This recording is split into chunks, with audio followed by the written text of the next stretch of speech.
All right, here we go. We back at it, Jock. You ready to do this thing? I think so. Yeah. Hell yeah. Yeah. You had to give that some thought? Nah, I just never know where the interview's gonna go. So it's hard to prepare for something when you don't know the direction you're going. Nah, I hear you. You never know where the interview's gonna go, and I never know who gonna be blowing my phone up after you give this interview. Well, whoever blow your phone up after, just know I love them. Tell them I love them. You could say it just like he says, from the depths of his heart, he loves you. Put it this way, because I know my phone is gonna blow. Every time we do the interview, somebody hit me. Yeah, that's life. And I'm gonna play this back for him. Jock loves you.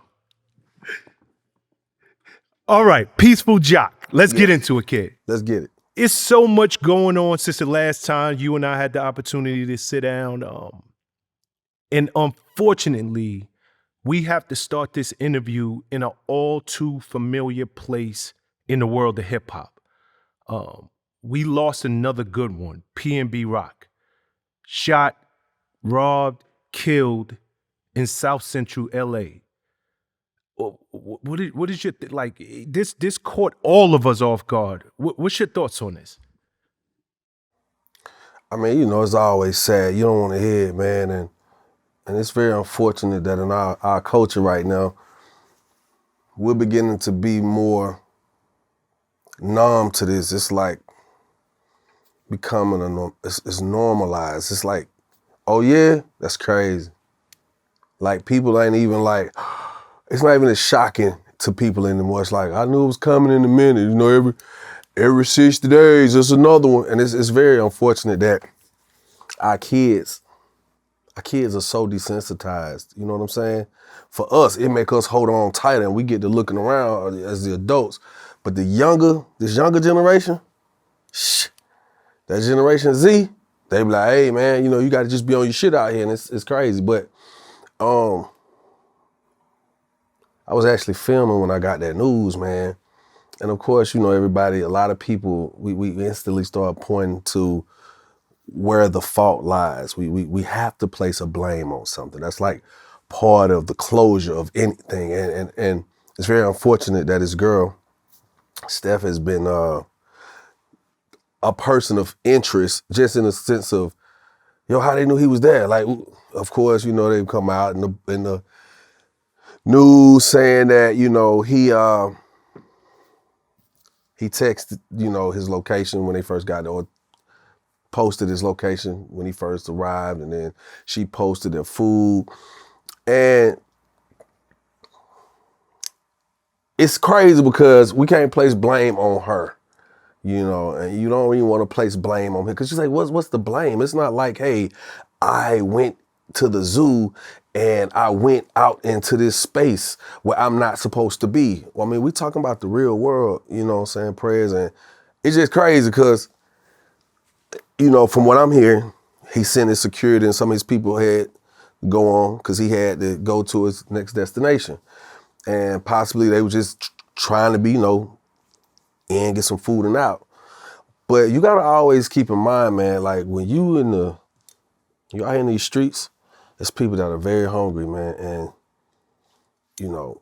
when you look like a easy lick, they're gonna make the attempt. And unfortunately, in this situation, the attempt was made and this brother lost his life. Another black man, another black son, another black father, you know what I'm saying? It's crazy.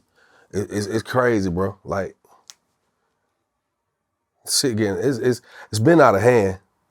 But nobody's blaming, like, the fact that we wonder why our neighborhoods can't get the proper funding for certain things and the proper zoning for certain things, because we're allowing the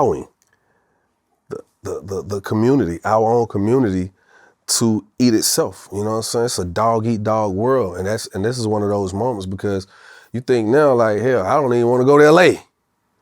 You think, people are like, man, I'm going to LA, but just here we just had a recent murder, you know what I'm saying, of a celebrity or a celebrity's acquaintance, associate or whatnot. And you just hearing it so much, it's like, yo, you want to come to LA? It's like, who? Hell Real no. talk.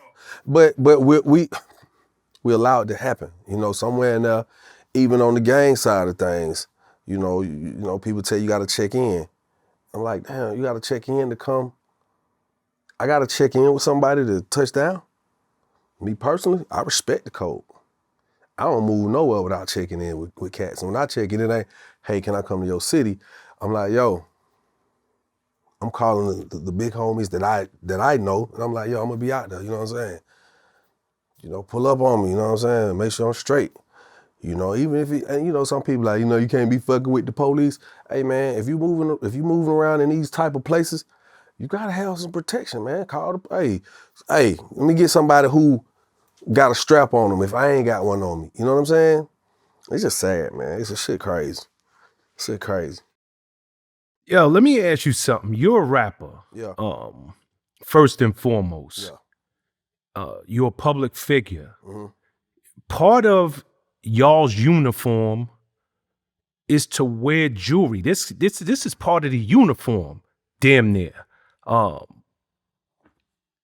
that same jewelry is getting people killed because this is food, and these little dudes out here, they hungry and they want to eat.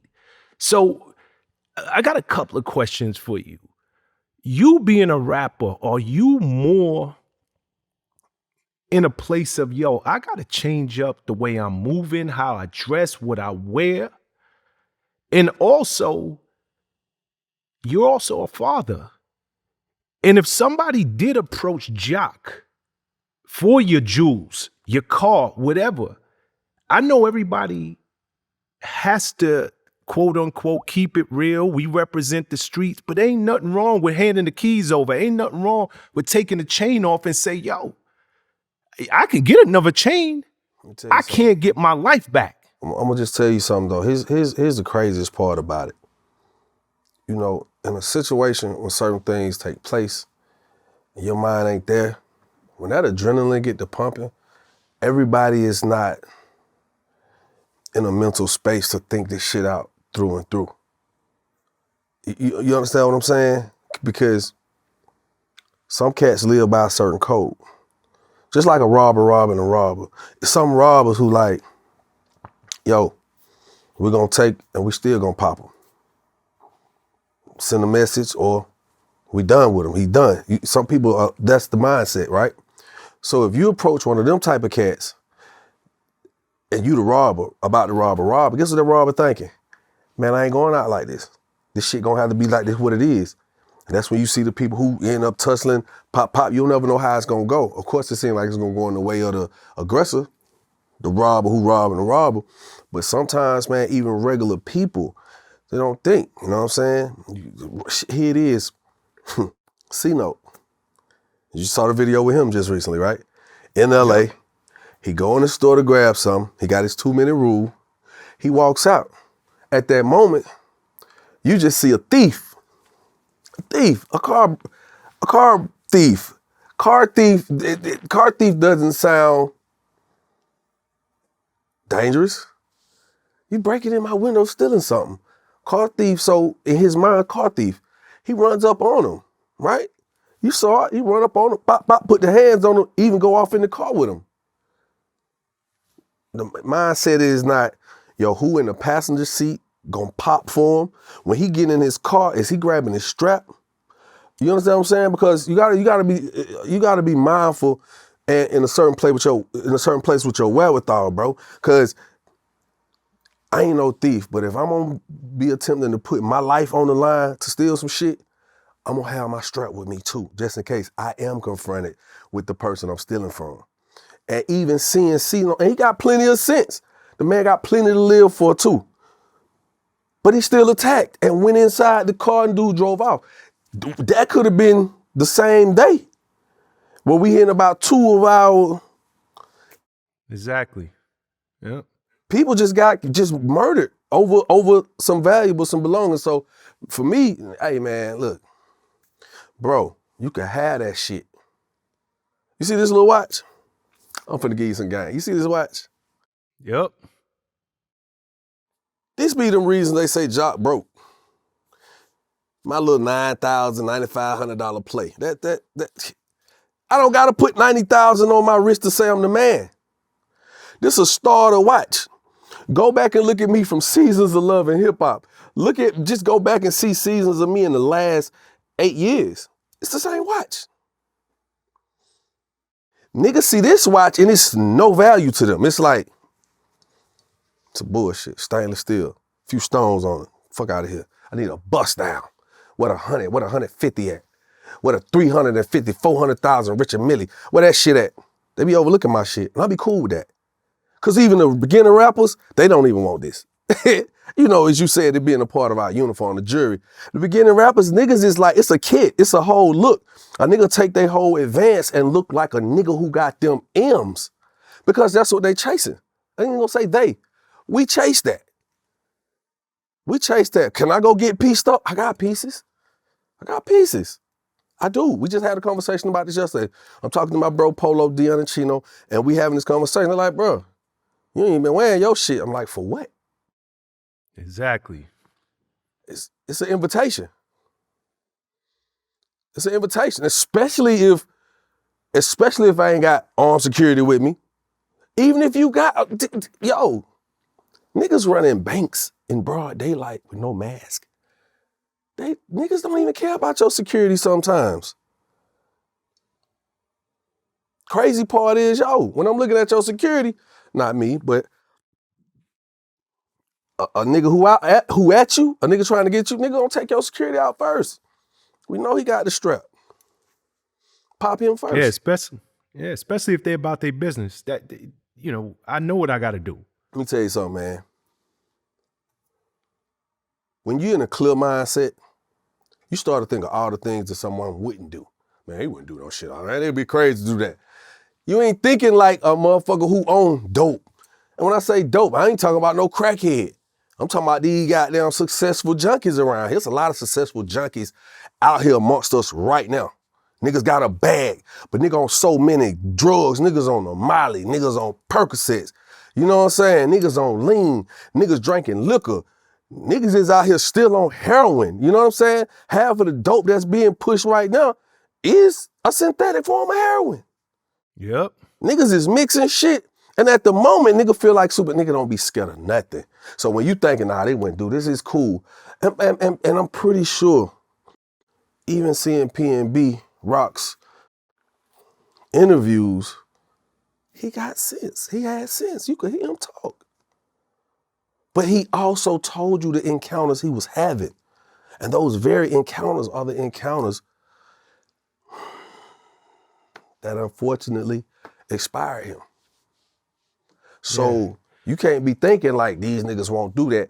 I'm thinking like, yo, they would do all the shit you think they won't do.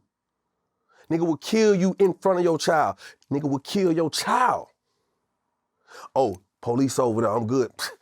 Man, niggas ain't scared of no police, especially if they doped up and don't even see the police. So, you know, and I'm sorry, I'm not sorry, fuck that. I'm passionate. Because at the end of the day, I want to get home and see mine, dog. I want to get home and see my kids, man. And it's so crazy that we living like this, man. I was watching National Geographic a few years back. And I was like, damn, it's crazy. This little gazelle walking with her baby gazelle. She's just out here trying to find something to eat. And all of a sudden, a pack of hyenas come through. A jaguar, a cheetah, a lion, a tiger, a bear, anything come through, fuck them up. And it's like, damn, I hate you gotta live life like that. Then in the moment I'm saying, I hate you gotta live life like that, I'm like, hold on, wait a minute. That's what's going on out here. We in the jungle, we in the wild. Yep. This is National Geographic every day. Nigga, when I walk out the house, I don't just walk out the house, hey, I'm safe. Fuck them gates. Fuck the strap I got on me. Cause I know niggas just be lurking, and sometimes you just gotta be aware that like, you ain't on point as you think you are. Cause by the time you already figuring out what's going on, their plan is already being executed. It has already been talked about, gone through and through. So when it's happening, you trying to catch up. You too late. A reaction to get you killed. So I just think like, yo, we gotta keep our head on the swivel at all times. I don't care where you at. Even walking through the house, bro. Even walking through the house. I'm going to the kitchen, strap. I'm taking a shit, strap. I'm in the shower, strap. And I ain't even trying to be funny. I'm dead ass for real. You can ask my mama. You can ask my kids. I hate my kids have to see that, but I'm letting it be known. Hey, nah. Because if you're in the house kicking and somebody kick your door, you think, oh, you got time to run to a room and get a strap? You might panic. You don't know what you'll do in a situation. Because I've been in situations where something almost happened and bro, I watched the cat get shot right in front of me and my brother Polo. True story. He just got me to take a picture with his niece. I'm like, yeah, I do it. I'm telling my bro, I'm like, Lo, nigga, get up out of here. Shit crazy. Come on the bus move. He like, all right, let me just grab a drink right quick. You want a drink? No, I want to get out of here. I just told you, I don't feel right. Soon as Polo walked away from me and turned the corner, I hit pow, pow. Bro, the shit was so loud, it sounded like something blew up. I said, damn. Pow, pow, pow. I never even reached for my strap. That's how in shock I was, because it was so loud and so close. It was just like, I was just like somebody was tasing me. And that lets you know right now, you ain't gonna always be ready like you think. Because after this shit happened, dude walked right past me and was like, boy, somebody in there shooting. And I'm like, shit, gotta be you too calm. Mm-hmm. But I never even grabbed my strap until after I saw the dude. But guess what? I could have been gone too late. So long story short, man, you gotta walk out that door knowing it's somebody lurking in the crevices, sitting back. And it ain't even necessarily they trying to feed their family. Niggas trying to feed their habits. Niggas got debts they gotta pay. You know, you hear these niggas ran off on the plug. Okay, now imagine nigga run off on the plug. Y'all cool. Hell, he was fake cool with the plug too. But now something that happened, now he got to goddamn pay the plug back. He know he don't got time to hustle it up. So what he doing? He on a take mission. He nigga going out on drills. And what happens is, where you thinking this the homie, my homie got big bag, yeah. Until his bag get fucked up and he got some niggas he know gonna kill him. And he looking at you like, shit, bro, gonna have to take this loss today. I'll help him get it back, bro. I need that. Cause if I don't get that, then shit, I know that's a lick, cause I'm around you. I watch you. I see how you move. So I know who I gotta bust first. I know who around you gonna shoot. I know where you be at. I know where your bitch be at. And that's how niggas get to thinking. That's why you be seeing these stories. It's like, nigga, but it be the same main ones around you. Yeah, because they get they self in shit. And then it ain't gotta be getting they self in shit. Niggas just be looking at, that's easy. I can get that. You know how it go? Nah, that's so real. Like you dropping so much realness and so many gems right now. I really hope people really listen and pay attention to your words. Switch topics with me for a second. Let's go. R. Kelly. I think it came out today. It may have came out yesterday, but the verdict came in his guilty on the trial in Chicago. Guilty on the child pornography charges. He was found not guilty on 7 other charges that were ranging from him tampering with the courts, and the people were trying to say that he was trying to keep people from coming to testify. All those charges were dropped, but he was found guilty on the child pornography charges. And so now we got to sit back and see what type of extendo they gonna put on his magazine, because he already got a full clip. They about to add some more on this shit. So, ooh. Yeah, they saying, I mean, the judge could make it consecutive, but the experts are saying it looks like it'll run concurrent. I mean, this man already got 30. Like, you know, he can't afford no more time. So he was found guilty on 6 counts, the child pornography, as he should have been. And, you know, God bless him, man. And God bless all them victims, man. Hopefully they have some closure. Hopefully they have some peace, knowing that they had their day in court and this man was found guilty for what they know to be true.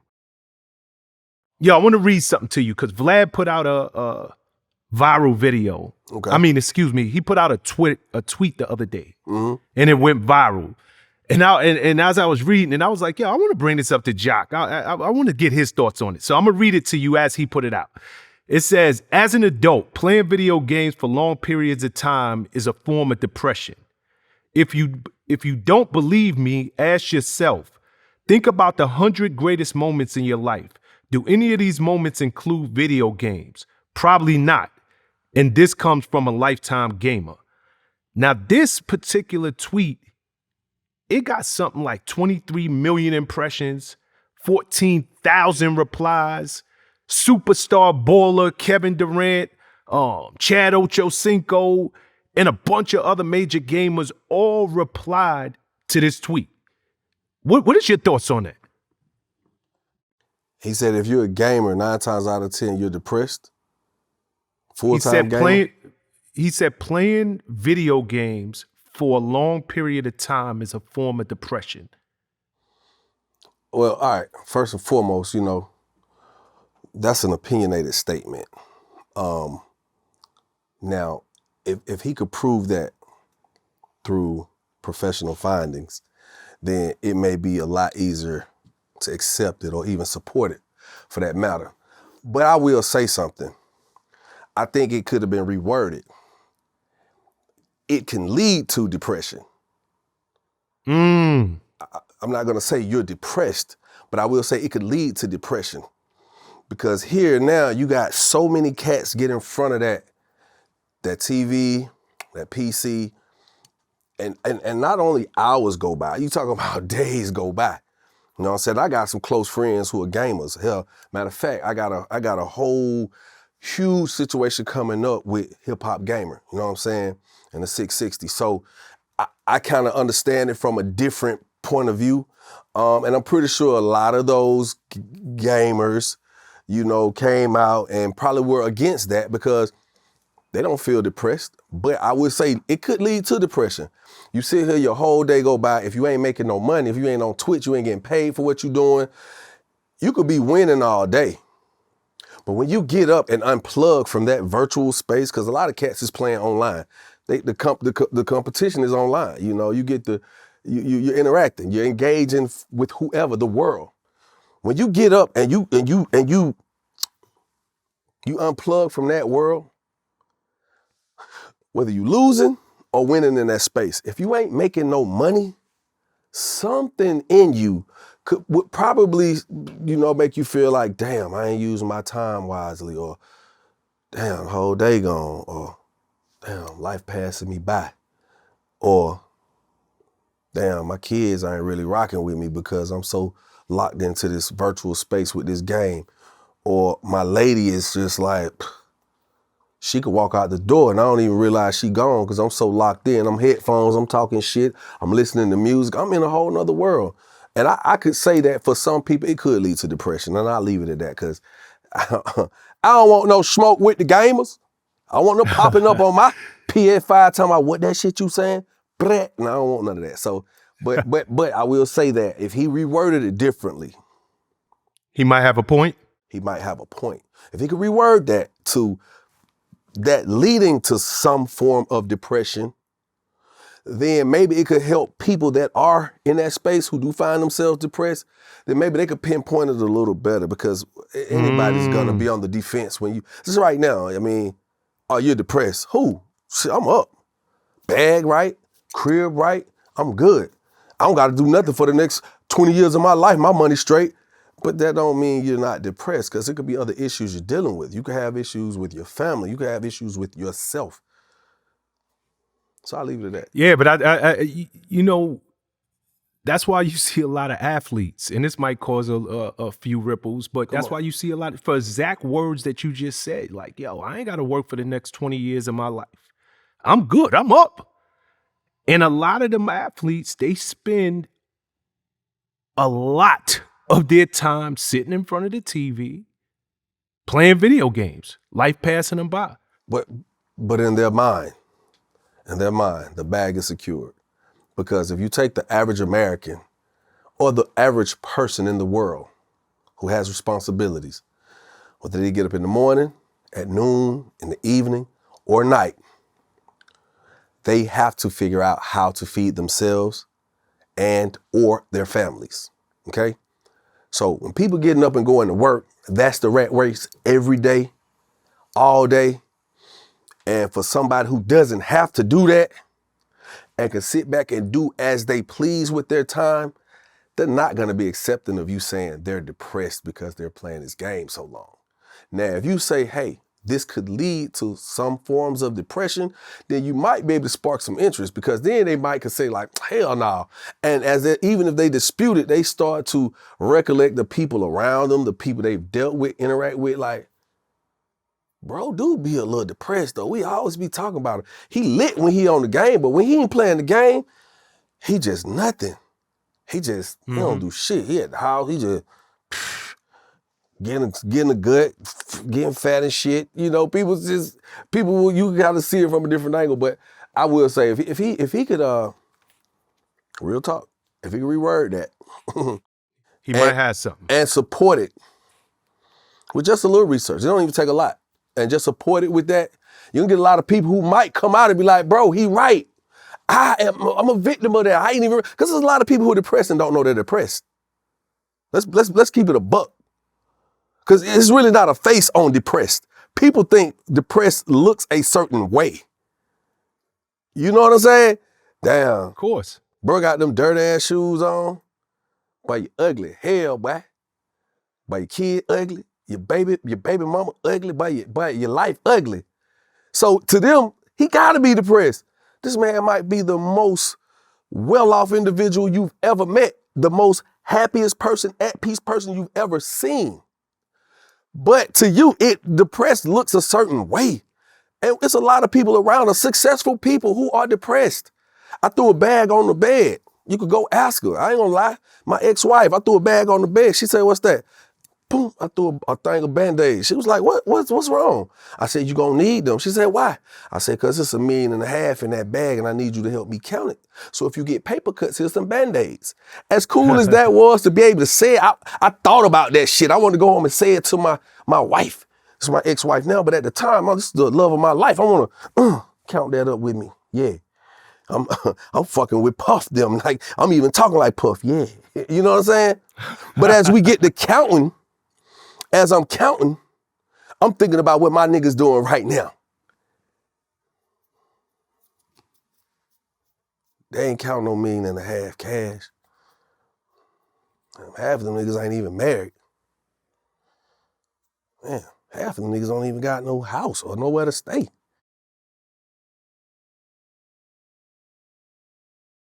Damn, if I tried to help all my homies out with this little $1.5 million, even though I know I got more money coming, how far would it go?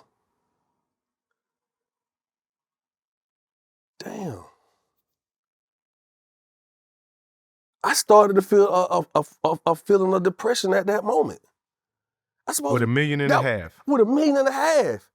Cause guess what? I'm looking around and I'm like, shit, who else around me can I help get this? Of course, in my heart of hearts, I want everybody with me to eat like this. You know, that's the thought process. But when you start looking, it's like, well, my homie right here, he ain't even mentally focused. Home just wanna fuck some goddamn groupies and goddamn jump out with a nigga. You know what I'm saying? He'll tell you, bro, I just wanna. You're like, damn, boy, you can't say that. Boy, you say you wanna, everybody's trying to be you at the moment. And I'm like, bro, you're not, it's not that you don't have the talent. I just don't think you're focused on how to really make this work. Cause you mind here, or bro, you have no business acumen. Niggas wasn't around me saying, yo, bro, I wanna help you find the best PR.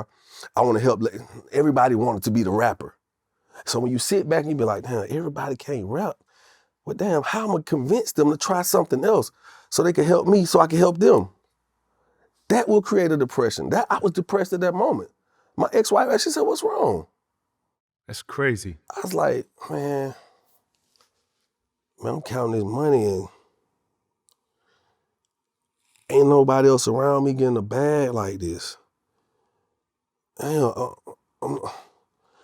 so as the homie that's getting this bag like this, if I give all them this bag, does that help us all get this bag?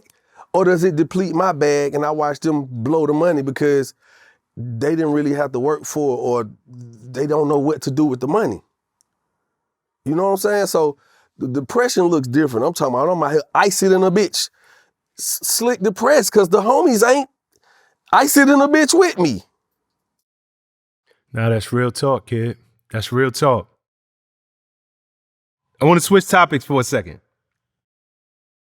You know, we was talking about things going down, which damn near seems like every other month. Your man Boosie, Yeah. he getting pulled over would feel like every other day at this point. Like the cops is pulling him over. I don't know if they following him. I don't know if he being profiled. But Boosie got pulled over again. Nothing new. This is starting to be like redundant information at this point. Yeah. But he handled it a lot different this time. And I don't know if you've seen the clips that's out there, but he performed Set It Off. He performed F the Police. And he even offered the cops like, yo, come work for me and I'm going to double your pay. And to throw the cherry on top, he told the cop, yo, I'll get your dick sucked by a black woman. So I'm not even just going to get you head. Boosie basically I'm actually told the cop, you better be thinking big, bitch. Think big, bitch is thinking small. Now, where you going with this so I know how to answer this properly? I just want to know, maybe Boosie figured it out. Like, maybe when you get pulled over, have fun with the police. Disarm them with comedy. You gotta be careful because every situation gonna be different regardless. Cause you don't know what this officer or these officers, you don't know their background, you don't know what their day been like, you don't know what their year been like. You don't know what their agenda is. So I'm not gonna tell people to do that. Because everybody doesn't have the wherewithal to do that. When Boosie's doing shit like that, that's because he knows he ain't got no warrants. He knows his name is clean. He know he ain't riding dirty because he know they keep fucking with him. Whether they profiling him or not, you know, the area Boosie live in, you know what I'm saying? Like, when you moving around, you live in a nice area, so, you know, they looking at everything. They profiling like shit. So when I seen the videos, I'm like, Boosie understands that at this point, he ain't got nothing to worry about in a sense where we at. Cause the police here they'll pull you over. But it's less likely that, I'm not saying they won't shoot an unarmed black man in Atlanta, Georgia. I'm not saying that.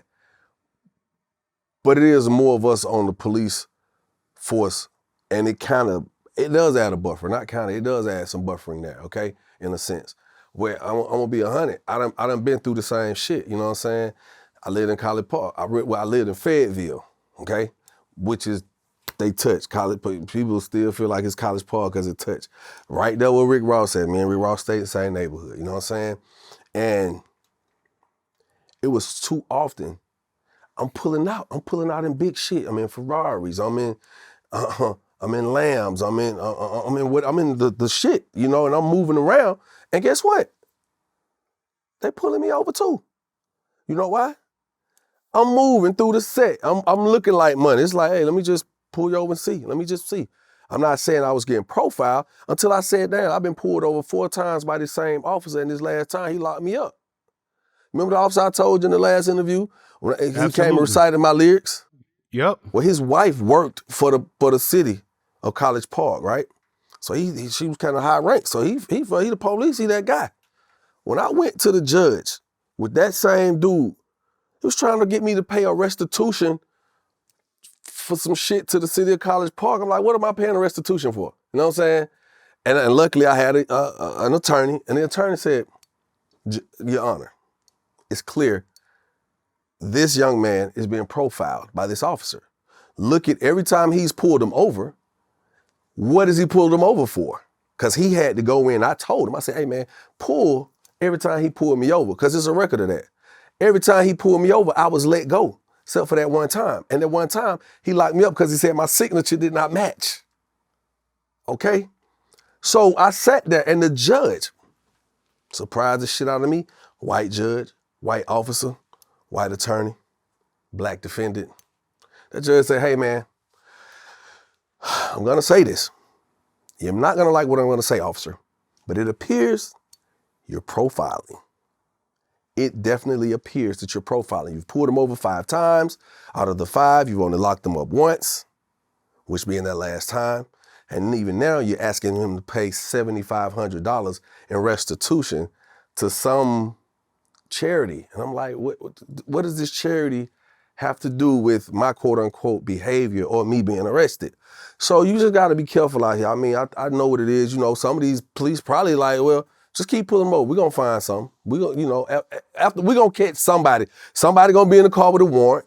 Because at the end of the day, it's business. Let's be for real. The police go to work. They have a job to do. But with any job, it has to be structured with a form of business. How we going to pay them? Huh? How we going to pay them? We got to pull people over and we got to charge them outrageous numbers for tickets, outrageous fines. We got to go before a judge. You're going to make them spend their money on attorneys or if you don't got the money, we're going to put you on violation.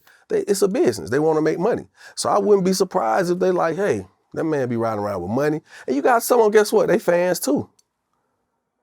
All your fans don't look like you. Let me just say that to you too, Boosie. Let me put that out there, bro, because I love Boosie, man. You know what I'm saying? In real life, like, me and Boosie got a different kind of connection. The world don't know, but let me ask you something, and I'm sorry to jump in here. Wasn't, the more I think about it, wasn't you on Boosie's first big hit, that record Zoom? Zoom, yeah. Was that Boosie's first hit? No, it wasn't his first hit, but it was his first, I would definitely say his breakout hit to the world. Because Boosie, before I even got on, Boosie was on. I knew about Boosie before I got on. I was like, boy, that Boosie and yeah, but I'm from up north. And when I heard about Boosie, that was the record. More mainstream, yeah, more mainstream. And you know, and just recently, Boosie gave me my flowers. You know what I'm saying? He had a concert here, and he shouted it out like, "Yo, it's one of the first cats that really fuck with me." You know, I've been in them situations a lot, and people have not really acknowledged it, but it's okay. It's totally fine. You know what I'm saying? But like I said, I got a different love for Boosie, and I fuck with homie from a different space. But I got to tell you, Boosie, you done been he done been on more stages than me, been on longer than me. You done been sitting there saying, "Damn, I wouldn't have thought you would be at the front row of my concert," or somebody stopping you in the airport like, "This is a 67-year-old white woman who's telling me she knows my music." I'm like, she definitely think I'm somebody else. And then, you know, she get on the phone, I gotta get my husband on the phone to tell him I see you. You're like, put the camera on, because I know she gonna say I'm somebody else. Who you think I am, lady? This is Young Jock, and I'm standing here with him. And I'm like, what the fuck? So sometimes your fans don't look like you. I've been pulled over by state patrols. I've been pulled over by police, and I'm be like, oh, shit. Then when I see them, if they black, I don't just be like, cool, they black. I gotta be like, damn, he black, but I hope he fuck with me. Because he could be one of them cats, man. I don't like him, I don't love him, I don't fuck with him, or I ain't never liked him. I don't like him at all. He old South Side. And you know, but then you see a white face, you be like, oh shit, they gonna fuck with me. They probably wanna know who I am. I've had officers walk up white and be like, hey, how you doing, sir? License registration. I'm like, damn. Hope I got no warrants. Thank you, officer. Give me a second, I'll be back. Come back. I just went ahead and wrote you a warning. You know, I'm not gonna say who you are or whatnot. I'm not gonna get into that. That lets you know, he know who I am. And he can't, he's being recorded. He can't say, hey, boy, you lucky, you can't fuck with you, I'm gonna let you ride this time. He ain't saying that, but it's happened to me before.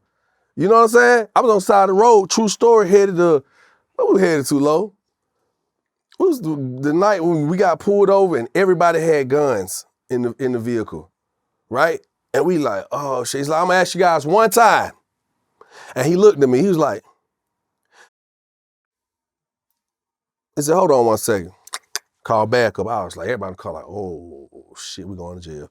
He know you're a rapper, bro. They're trying to make the news. He get some guys pull up. These all white boys in the woods. I'm talking about they definitely finna, hey y'all, please, let's pray. He might fuck with us today. They come back and say, everybody got guns here. Is everybody guns registered? Yes, officer. Can I see the guns? We're like, oh shit. Officer, can we get out the car and y'all pull the guns out? Because we don't want to get all the guns out. And the officers came in, and this one officer's one white guy, I'll never forget. He looked and he said, I know this guy. He's one of the good guys. Let him go. They let us go. It don't always happen like that, and everybody ain't that fortunate. But yeah, Boosie, all of them ain't your enemies, so it's okay. I saw the way you killed them this time with the kindness and you just letting it be known, look, man, I'm just successful. And if you probably don't encounter this many successful young black entrepreneurs, artists, entertainers, whatever it is, let me just give you a little flavor. Everybody ain't doing bad. Everybody's not out here breaking the law. Yo, speaking of rappers, Yeah. Trey the Truth. Yes. And his crew down in Houston. Yes. It looked like they jumped zero. They used to be friends from what I understand, actually like close friends. Zero went on TMZ Live, I think, and he did a whole sit-down televised interview, giving the blow-by-blow, telling what happened. But what's your thoughts on that situation? Let me say something. And this happens far too often, okay? Them boys was like family. And sometimes you could put two words together and it sounds so crazy. Family feud. Should never be a family feud, right? But the concept of families feuding is so big that there's one of the biggest, longest lasting game shows named after the concept of a family feuding. I'm gonna just be 100 with it, man. If a camera wouldn't have caught that and you just heard about it,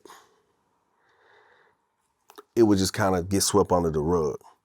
But the fact that we see it happen, you gotta be careful because, when you do that, let me not say when you do that. When we have family feuds, people outside of the family take sides. And people outside of the family fuel the feud of the family. So even now me talking about it, if I said one wrong thing like, shit, he deserved that. Now I got zero, I got all his supporters, they looking at me like, boy, you can't touch down here. Or if I said, that was some fuck shit Trey them did, just that fast, now I got enemies with Trey. And Trey, my bro, cause guess what? Just like the Boosie situation, one of Trey, not his biggest record, but one of his biggest records, he jumped out there with me on it. The one that got him a mainstream look, you know what I'm saying? In the hood. And so I'm gonna say this, man, and I wanna leave it like this. The fact that they had their feud, and as men, they were able to walk away. There was no bloodshed, no innocent lives caught in a crossfire, any of that. I could salute them. Now the whole jumping thing, cause the video I saw, it just looked like somebody was getting pulled off of zero. Mm-hmm. And in that moment, I've even heard that zero, I heard that zero just like, hey, can I talk to you? Kind of like on some, and maybe it was a misunderstanding. I don't know. But all I know is, it's life. Families feud. But what I want people who hearing this right now, don't go fuel the feud of families. Let them handle that shit. Let's not get all involved. Oh, that's fucked up. I can't spit the block. For what? Nah, man, hey, they had a disagreement. Hate it came to the exchange of hands and blows and knees and elbows and all that shit. Sweep that shit on the rug. Be like men, let's talk it out. Let's talk it out. We live another day to talk about it.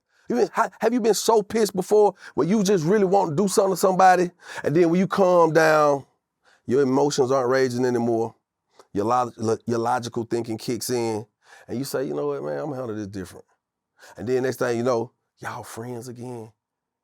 Y'all might not be where y'all were, but slowly but surely, you gravitate back to each other, and as men, it even come to a point where you can laugh about it.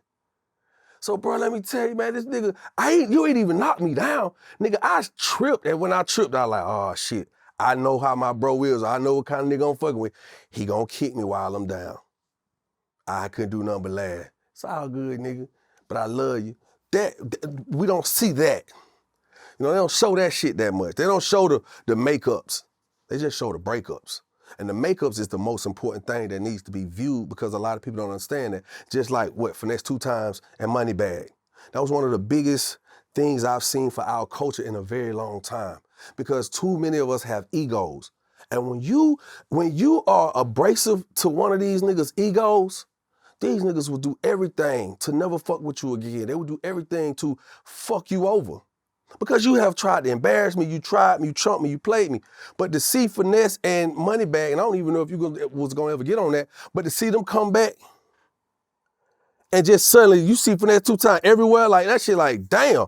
And Moneybag, cause even that video, when they sitting back watching his interview, I said to myself, now that's growth. That's push that shit. All the ops, man, you not my op, man. I look like you, bro. And I guarantee you, half of these motherfuckers killing each other, they sit down and really just do some homework. Nigga, we might be cousins. I don't know everybody my daddy. Fuck, nigga, you might be my brother. They say we look alike, but we beefing. You get what I'm saying? We got to get to that, man. We got to get to that. Yo. We got to get to being men and standing up and not being scared what somebody else gonna say. Hey, y'all tripping.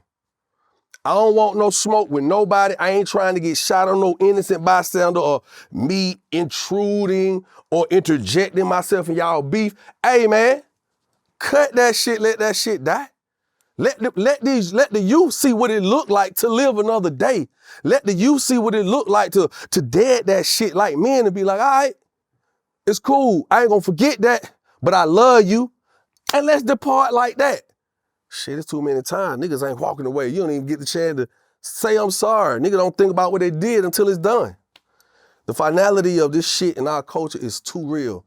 You hurt a nigga feelings, nigga wet you up. Even if he don't do it, it's somebody that's riding for him that wants to prove how down they is. And to go handle some business that you didn't even want carried out. But now, a nigga done carried out some shit.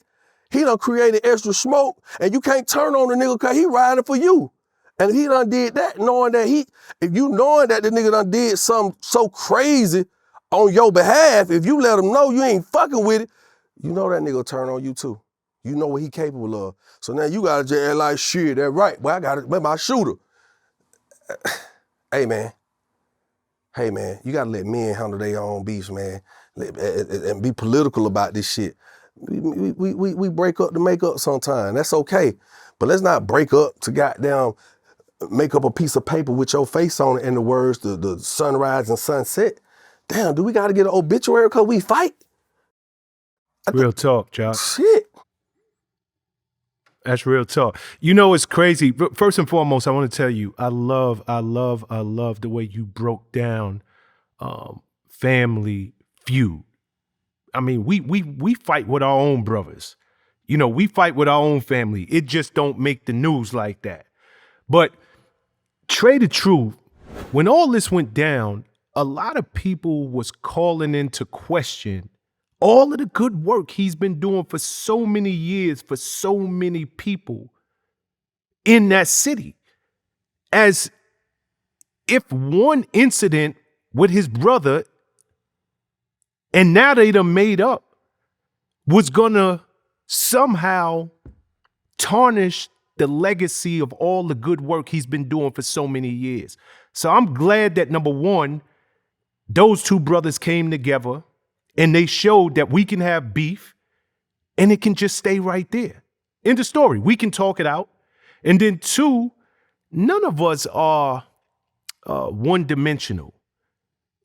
Just because, you know, I do something that today goes against everything that I've been doing that really is my legacy, that don't reflect on the totality of who I am. Nah. So, you know, shout to Trey. But a tarnish or a blemish is real. It sticks out. You could be the most beautiful person in the world, not a blemish on your face, and show up for a photo shoot with a pimple, and everybody's like, oh my God, we can't shoot that. Oh my God, this is terrible. We're paying you the big dollars and you show up with a pimple on your face. You kind of get what I'm saying? That's just how the shit go. And I'm gonna be real. In that video, I never seen Trey do nothing. Maybe I didn't see the full video or the full context of the video, but I seen more so, yeah, okay, when the police came up and Trey back was turned, he heard something.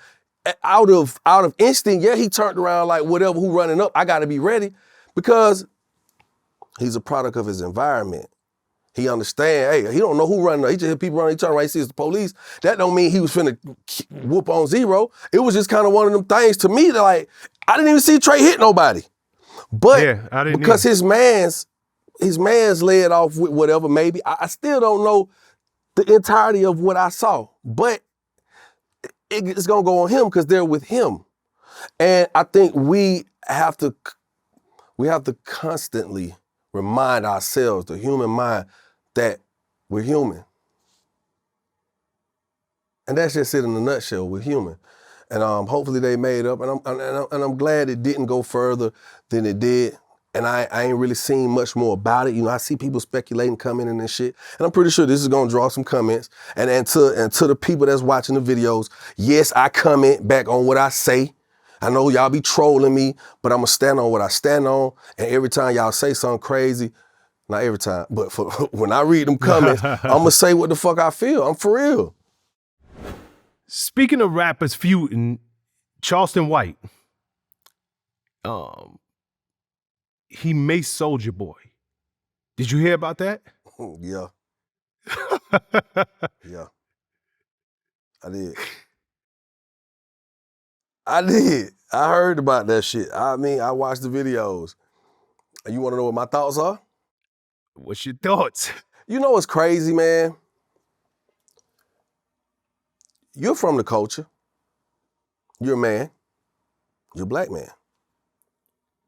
If somebody walk up on you and a person that you know you may have some type of conflict with, and they got more than, it could just be two people. When you start talking 4 and 5 people and you don't know,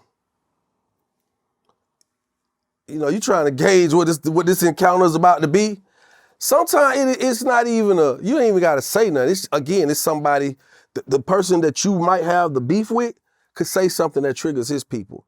Or you being on defense already out of not fear, but just being aware. Your wherewithal says, hey man, this shit could go any way.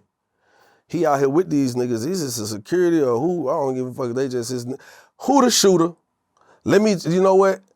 Charleston might not have a strap on him. He might not have a strap on him. I didn't hear him say he had a strap. I didn't hear him say I was gonna shoot. But you know what he did? You know what he did? That's that moment when we see the police pull out their gun and shoot and kill somebody. Ain't no coming back from that. Now, if they pull out a taser and hit you, it says, hey, I'm just trying to diffuse this to get everything under control. I'm not trying to kill you. So him pulling his mace was similar to pulling the taser. Oh, smart. You know what I'm saying? Because if he had a strap, guess what? A lot of cats be in situations like that. And it's a bystander why he said, man, they didn't even do nothing to him. They just he just went to bussing. Cause out of fear of the unknown, not knowing. That's ignorance. Because ignorance is to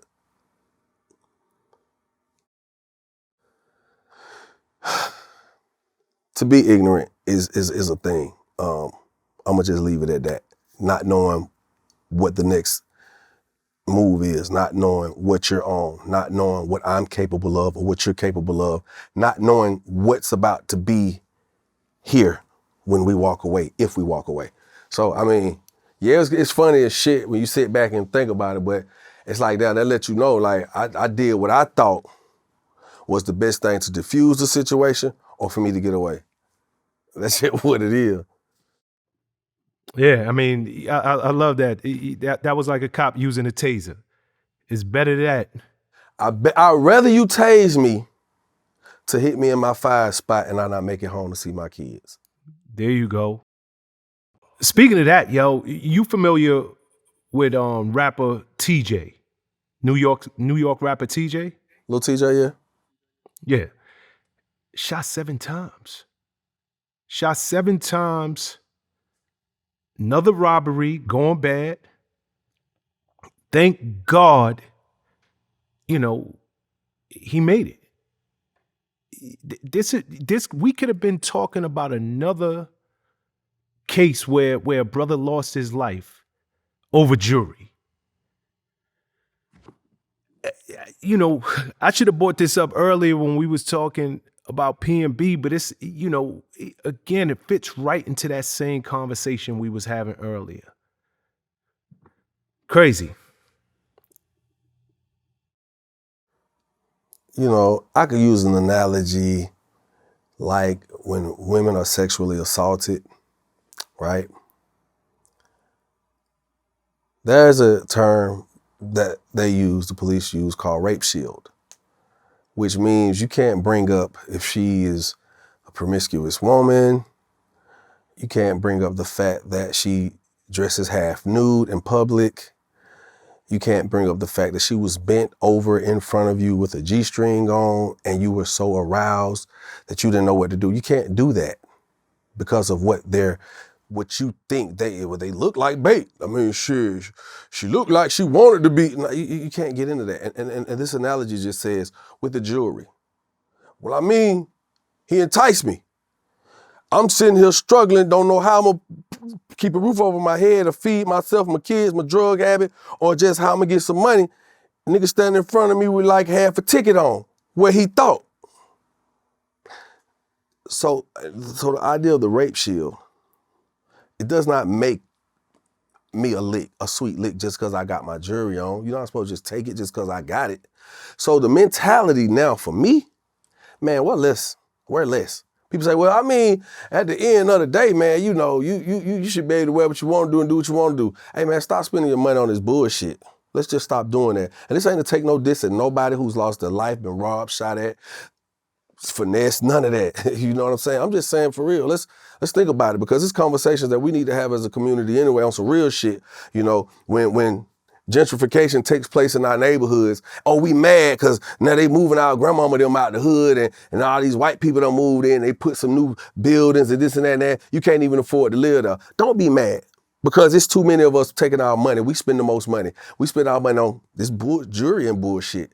Now imagine if us rappers led some type of crowd fund, hedge funding, and instead of us putting 500,000 into this jewelry, this bullshit that these people getting rich off of, it's stones and metal. Like, bro, it's stones and metal.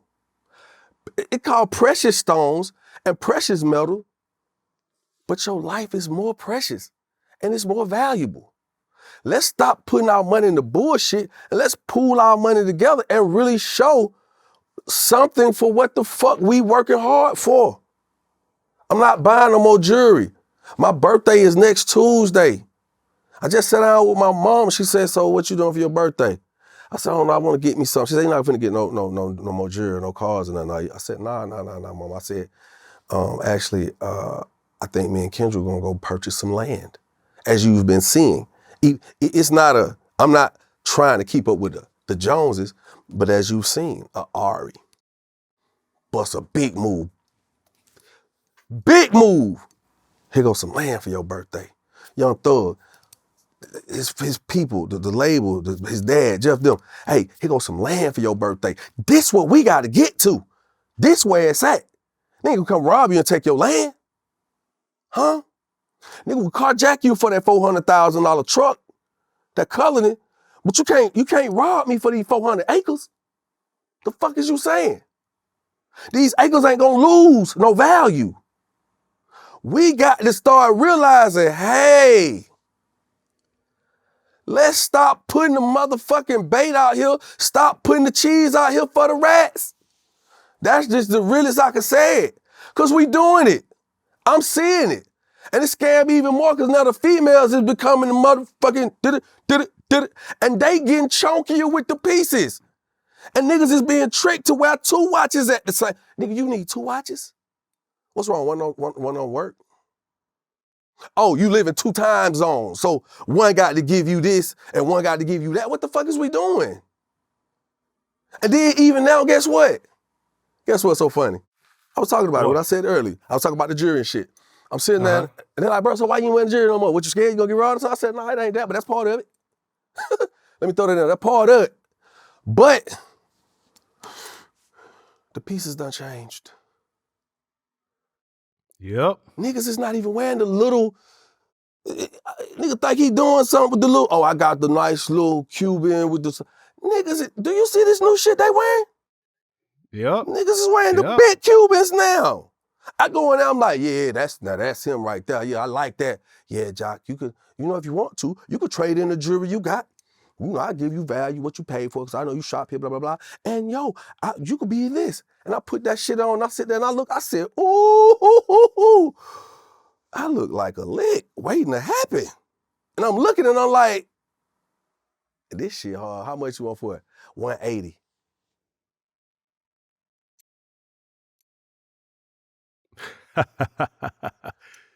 So wait, y'all switching the game up and telling us, wait, so we ain't wearing the 40, the 35, the 30, the 35, and the $40,000 Cubans no more.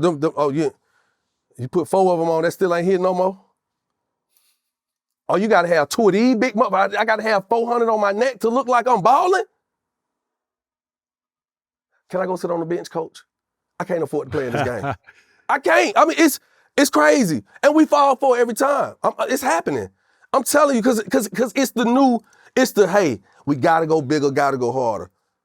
We do, and that's kind of how we feel. And that's what happens to the niggas in the streets, to the kids. Nigga can't get, you talking about, man, go get in school, nigga, everybody I see in school, they struggling. These niggas got parents, they got older brothers and sisters, we got friends. Nigga went to college, finished, had a full ride. Nigga graduated with honors. Where he work at? He Ubering? Fuck that shit. That's the mindset.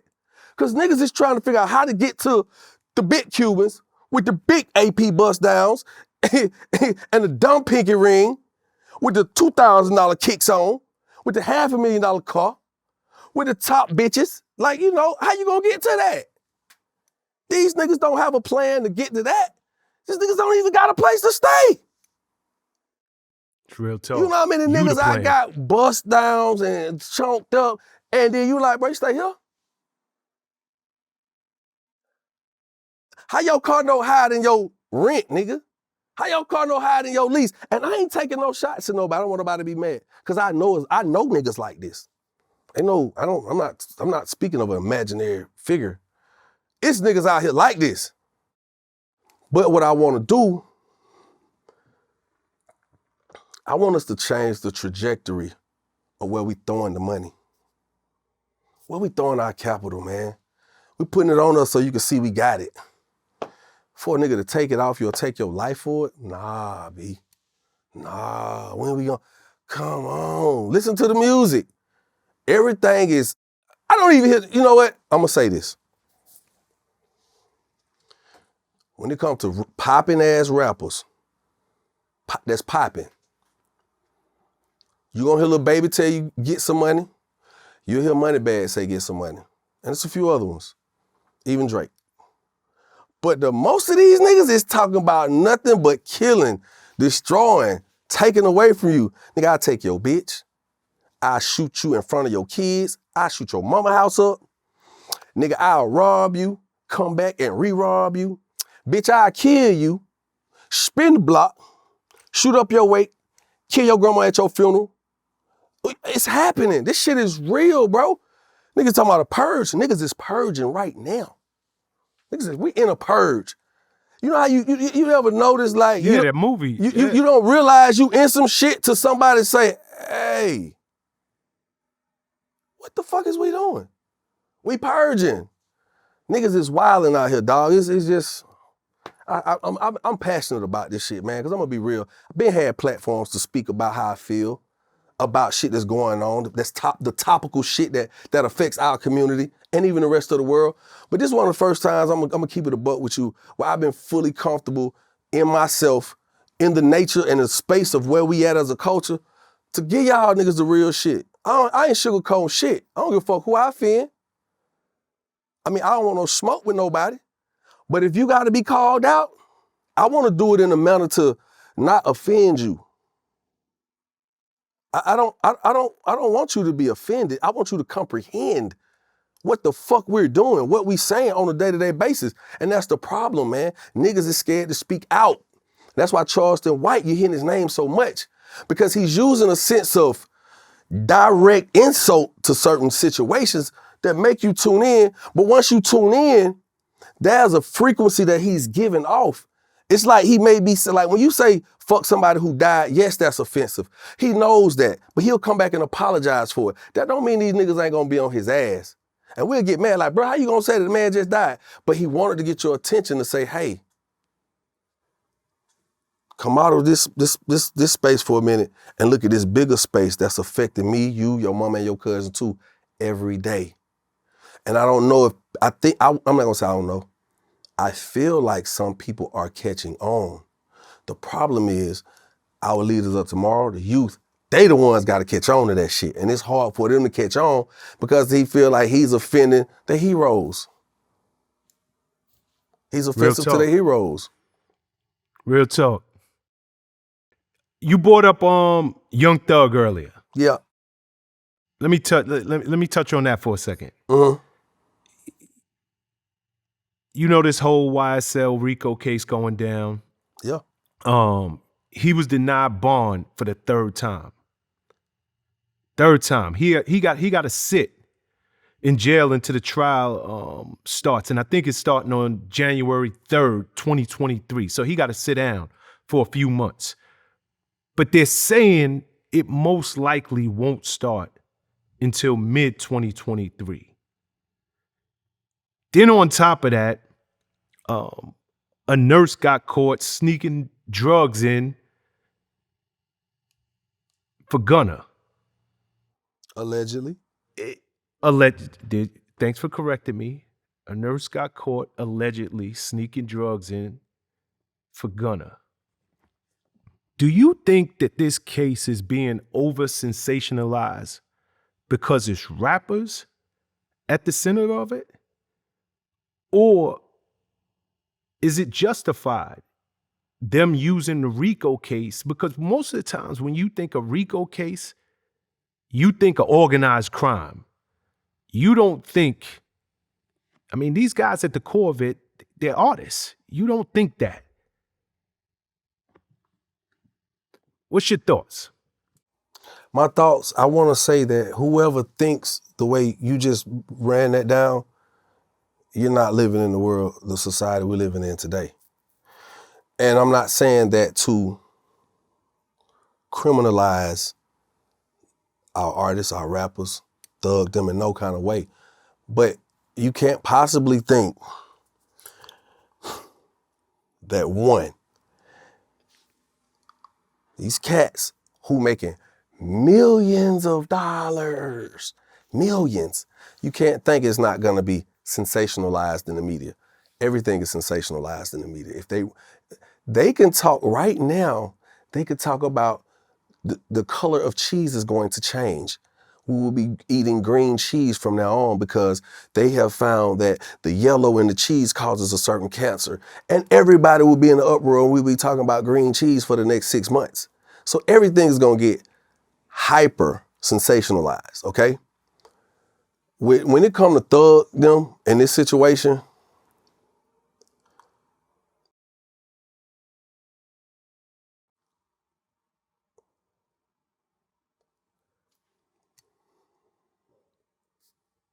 when it appears that there's a top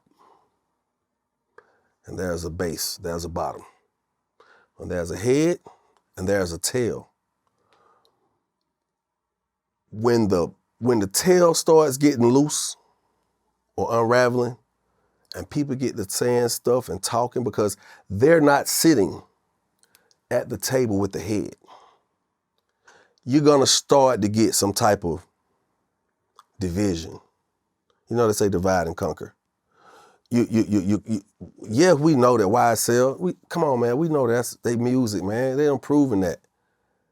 They didn't do the BMF. They didn't come like, yo, who this Young Thug nigga with all this goddamn money throwing $1 million in the strip club? And now they trying to put a nigga out. No, this nigga came from the bottom. Do you remember how Thug looked when he first hit? Absolutely. That nigga did. He is the American dream of the ghetto. You understand what I'm saying?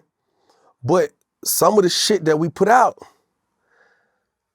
whether it's in interviews, whether it's in the music, whether it's sly remarks to certain shit, they're using that shit. They're using it. And the crazy part is, you know how it go. Right now, all it takes is 2 people to name you in an incident. Really 3, if you really want to stick. Boom. You can, boom. Conspiracy, RICO. I just say 3 people say the same thing. You hear where I'm coming from with that, right? So, Absolutely. With that being said,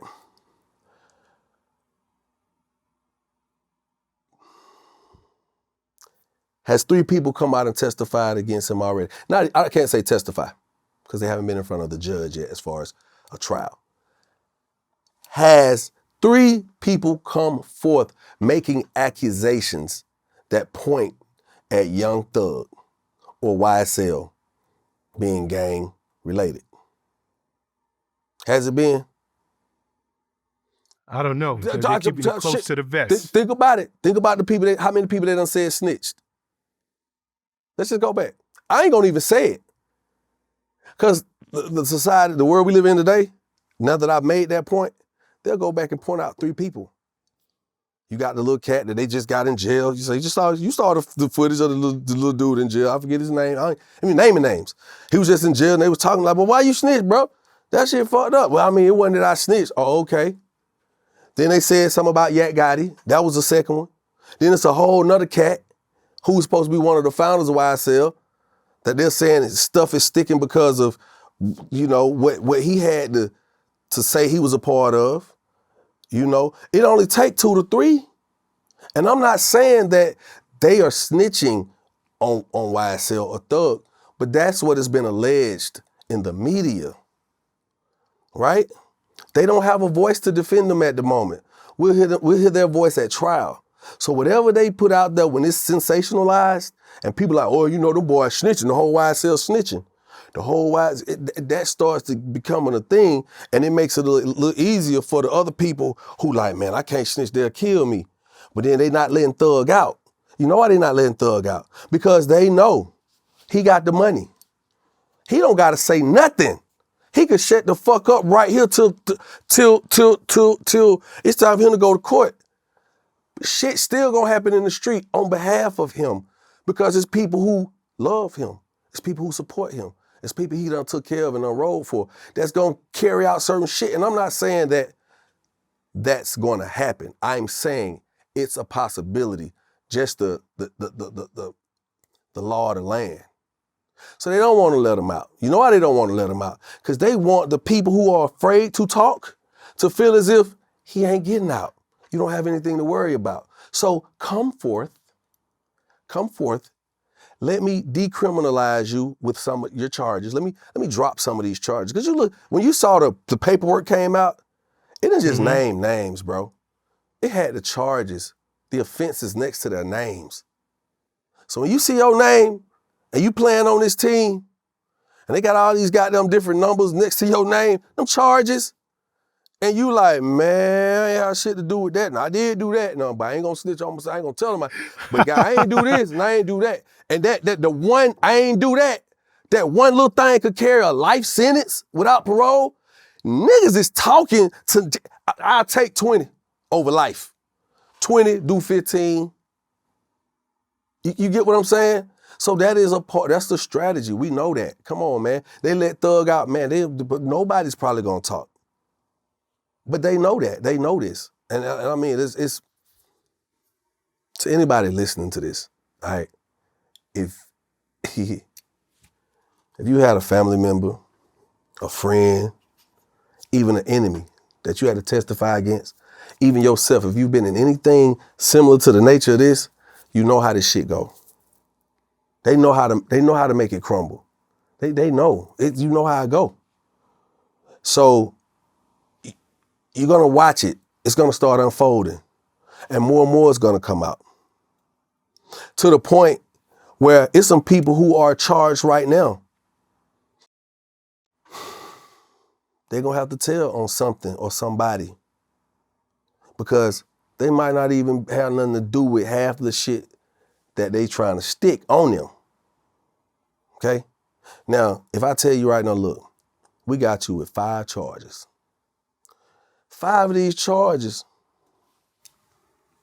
if you say you guilty of them, we'll slap you on the wrist with a 20, do 20, put you in a special program, you do 13 years. Good behavior. But there's one, we need to know who did this, because it's gonna stick to you too.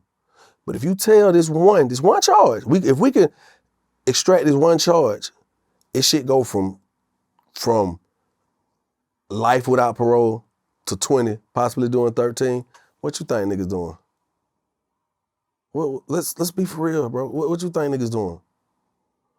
Ain't none of them niggas locked up right now. Does any of them appear to be over 40 years old? None. And these niggas is looking at more than 40 years. So these niggas from the day of conception of not having no consciousness of knowing what's going on to now being fully conscious of the situation you in, that's a long fucking time to 40, all right? These people talking about 100 years in front of you. You ain't even been on the planet that long. Come on, dog. The average nigga don't even think about living 100 years. You hear the slang. You hear the moniker out here. What's the new moniker now? Live fast, die young. You ain't think about no goddamn 100 year.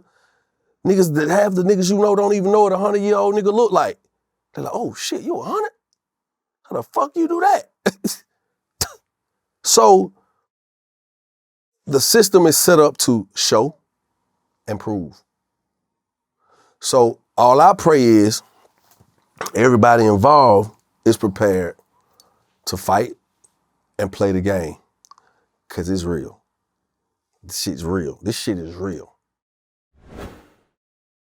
Speaking of real, like, I want to keep it in Atlanta right now for a second.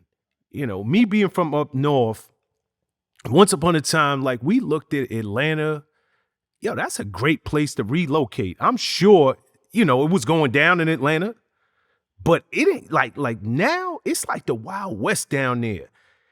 26 members of the Atlanta's, what is that? The drug rich gang, they was arrested for deaths targeting celebrities.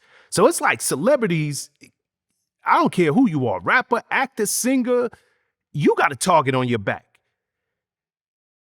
Police was able to link the drug rich gang to at least 13 violent home invasions, including one incident where a man was shot. They're saying that these gang members stole something in the neighborhood of $5 million or and burglarized people like Mariah Carey. They even targeted Gunna's crib. You know, Boosie did an interview with Vlad, and he said he got a call from the cops and said his home was targeted. I don't know if it was targeted by that same crew, but what's going on down in Atlanta? And before you even answer the question, the Fulton County DA, Fani Williams, you familiar with her? Funny. Mm-hmm. Okay, I'm gonna read her quote. She said, I think if you're gonna decide to admit your crimes over a beat, I'm gonna use it. You don't get to commit crimes in my county and then decide to brag on it, which you do as a form of intimidation and to further the gang and not be held responsible. Then she comes back and says, just one of the lyrics used in this indictment, me and my crew striking out, striking in all black, send me the drop, we'll kick in the house. If we steal a car, we're going to take it off. We're going to take off the tags. Well, they're kicking in doors, committing home invasions. And now I'm using the lyrics that they're admitting to do. I'm going to continue to do that. People can continue to be angry about it, but I got some illegal advice for you. Don't confess to crimes in rap lyrics if you don't want them used against you, or at least get out of my county. So is Fani Willis, is she right? Is she just playing the cards that are falling into her lap? Like, yo, you brag about this in your lyrics, I'm gonna use it against you. Or is it a such thing as freedom of speech? Is she right? Is it illegal to charge someone for a crime? Or is it illegal to convict someone of a crime that they didn't do? That sounds more illegal, right? To convict you. But to charge you could be the exercise to say that we're not playing. To charge you is the exercise that puts you in a situation as Thug is in now. And the hood rich, rich drug rich gang. So to charge people and to let it be known that we are targeting you, the people who appear to be fueling the BS in the streets. Cause people tell, people talk. And once we got 1, 2, as I said, maybe 3 people that are willing to testify against you or even accuse you, we have the power to charge. And that's what's happening. That is what's happening.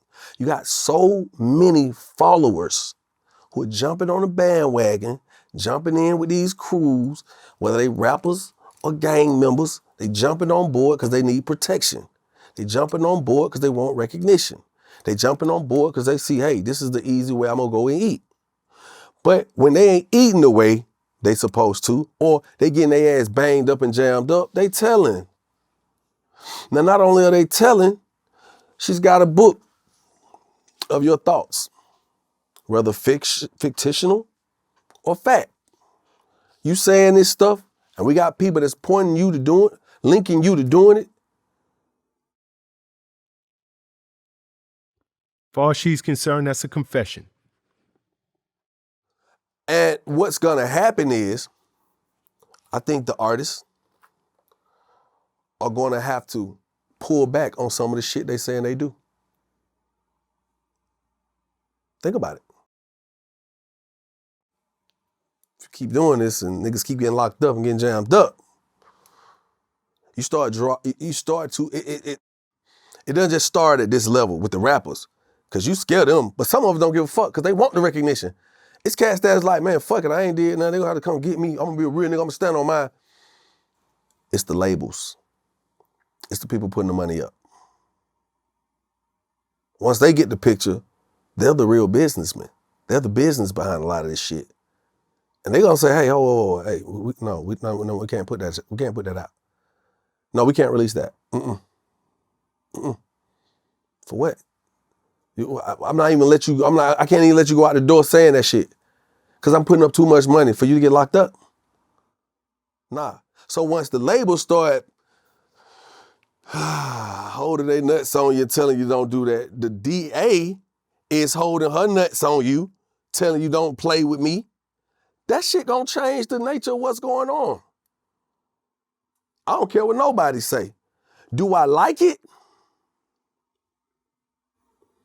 For the idea of us being locked up and taking away a sense of your freedom of speech in a sense, I don't like that. But if you out here playing in the fire and you setting fires around and you're the cause of people not being able to sleep at night, you're the cause of faces being on t-shirts and obituaries, you're the cause of our neighborhoods being crime-ridden and our kids suffering and us suffering from so much trauma. When you make that decision, whether I like it or not, you got enough sense to know when you're right and when you're wrong. And if you continue to put yourself in the fire, continue to do the shit that's gonna get you jammed up and locked up and hurt people, then I think their plan is gonna work perfectly, because a lot of this shit gonna slow down. Niggas don't want them kind of charges. Niggas don't want 100 years. I got a nephew right now calling me every other 3 weeks, every month. Yeah, Unc, I'm gonna do better. I'm just trying to. And he's sitting here looking at 180 years, all of his charges. Damn. 180. Damn. And I'm like, this is unreal. Who gives out numbers like that? Well, if it runs concurrent, then it may be only a total of 25 to 30 years.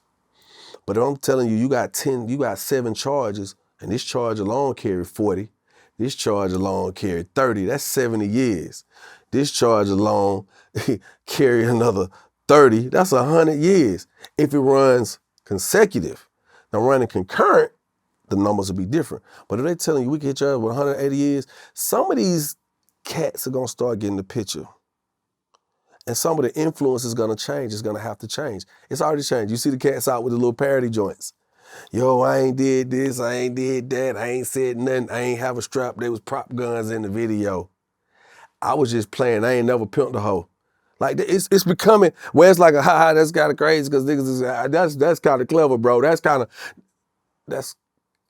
what this shit gonna come to, because niggas gotta stop confessing in what they doing.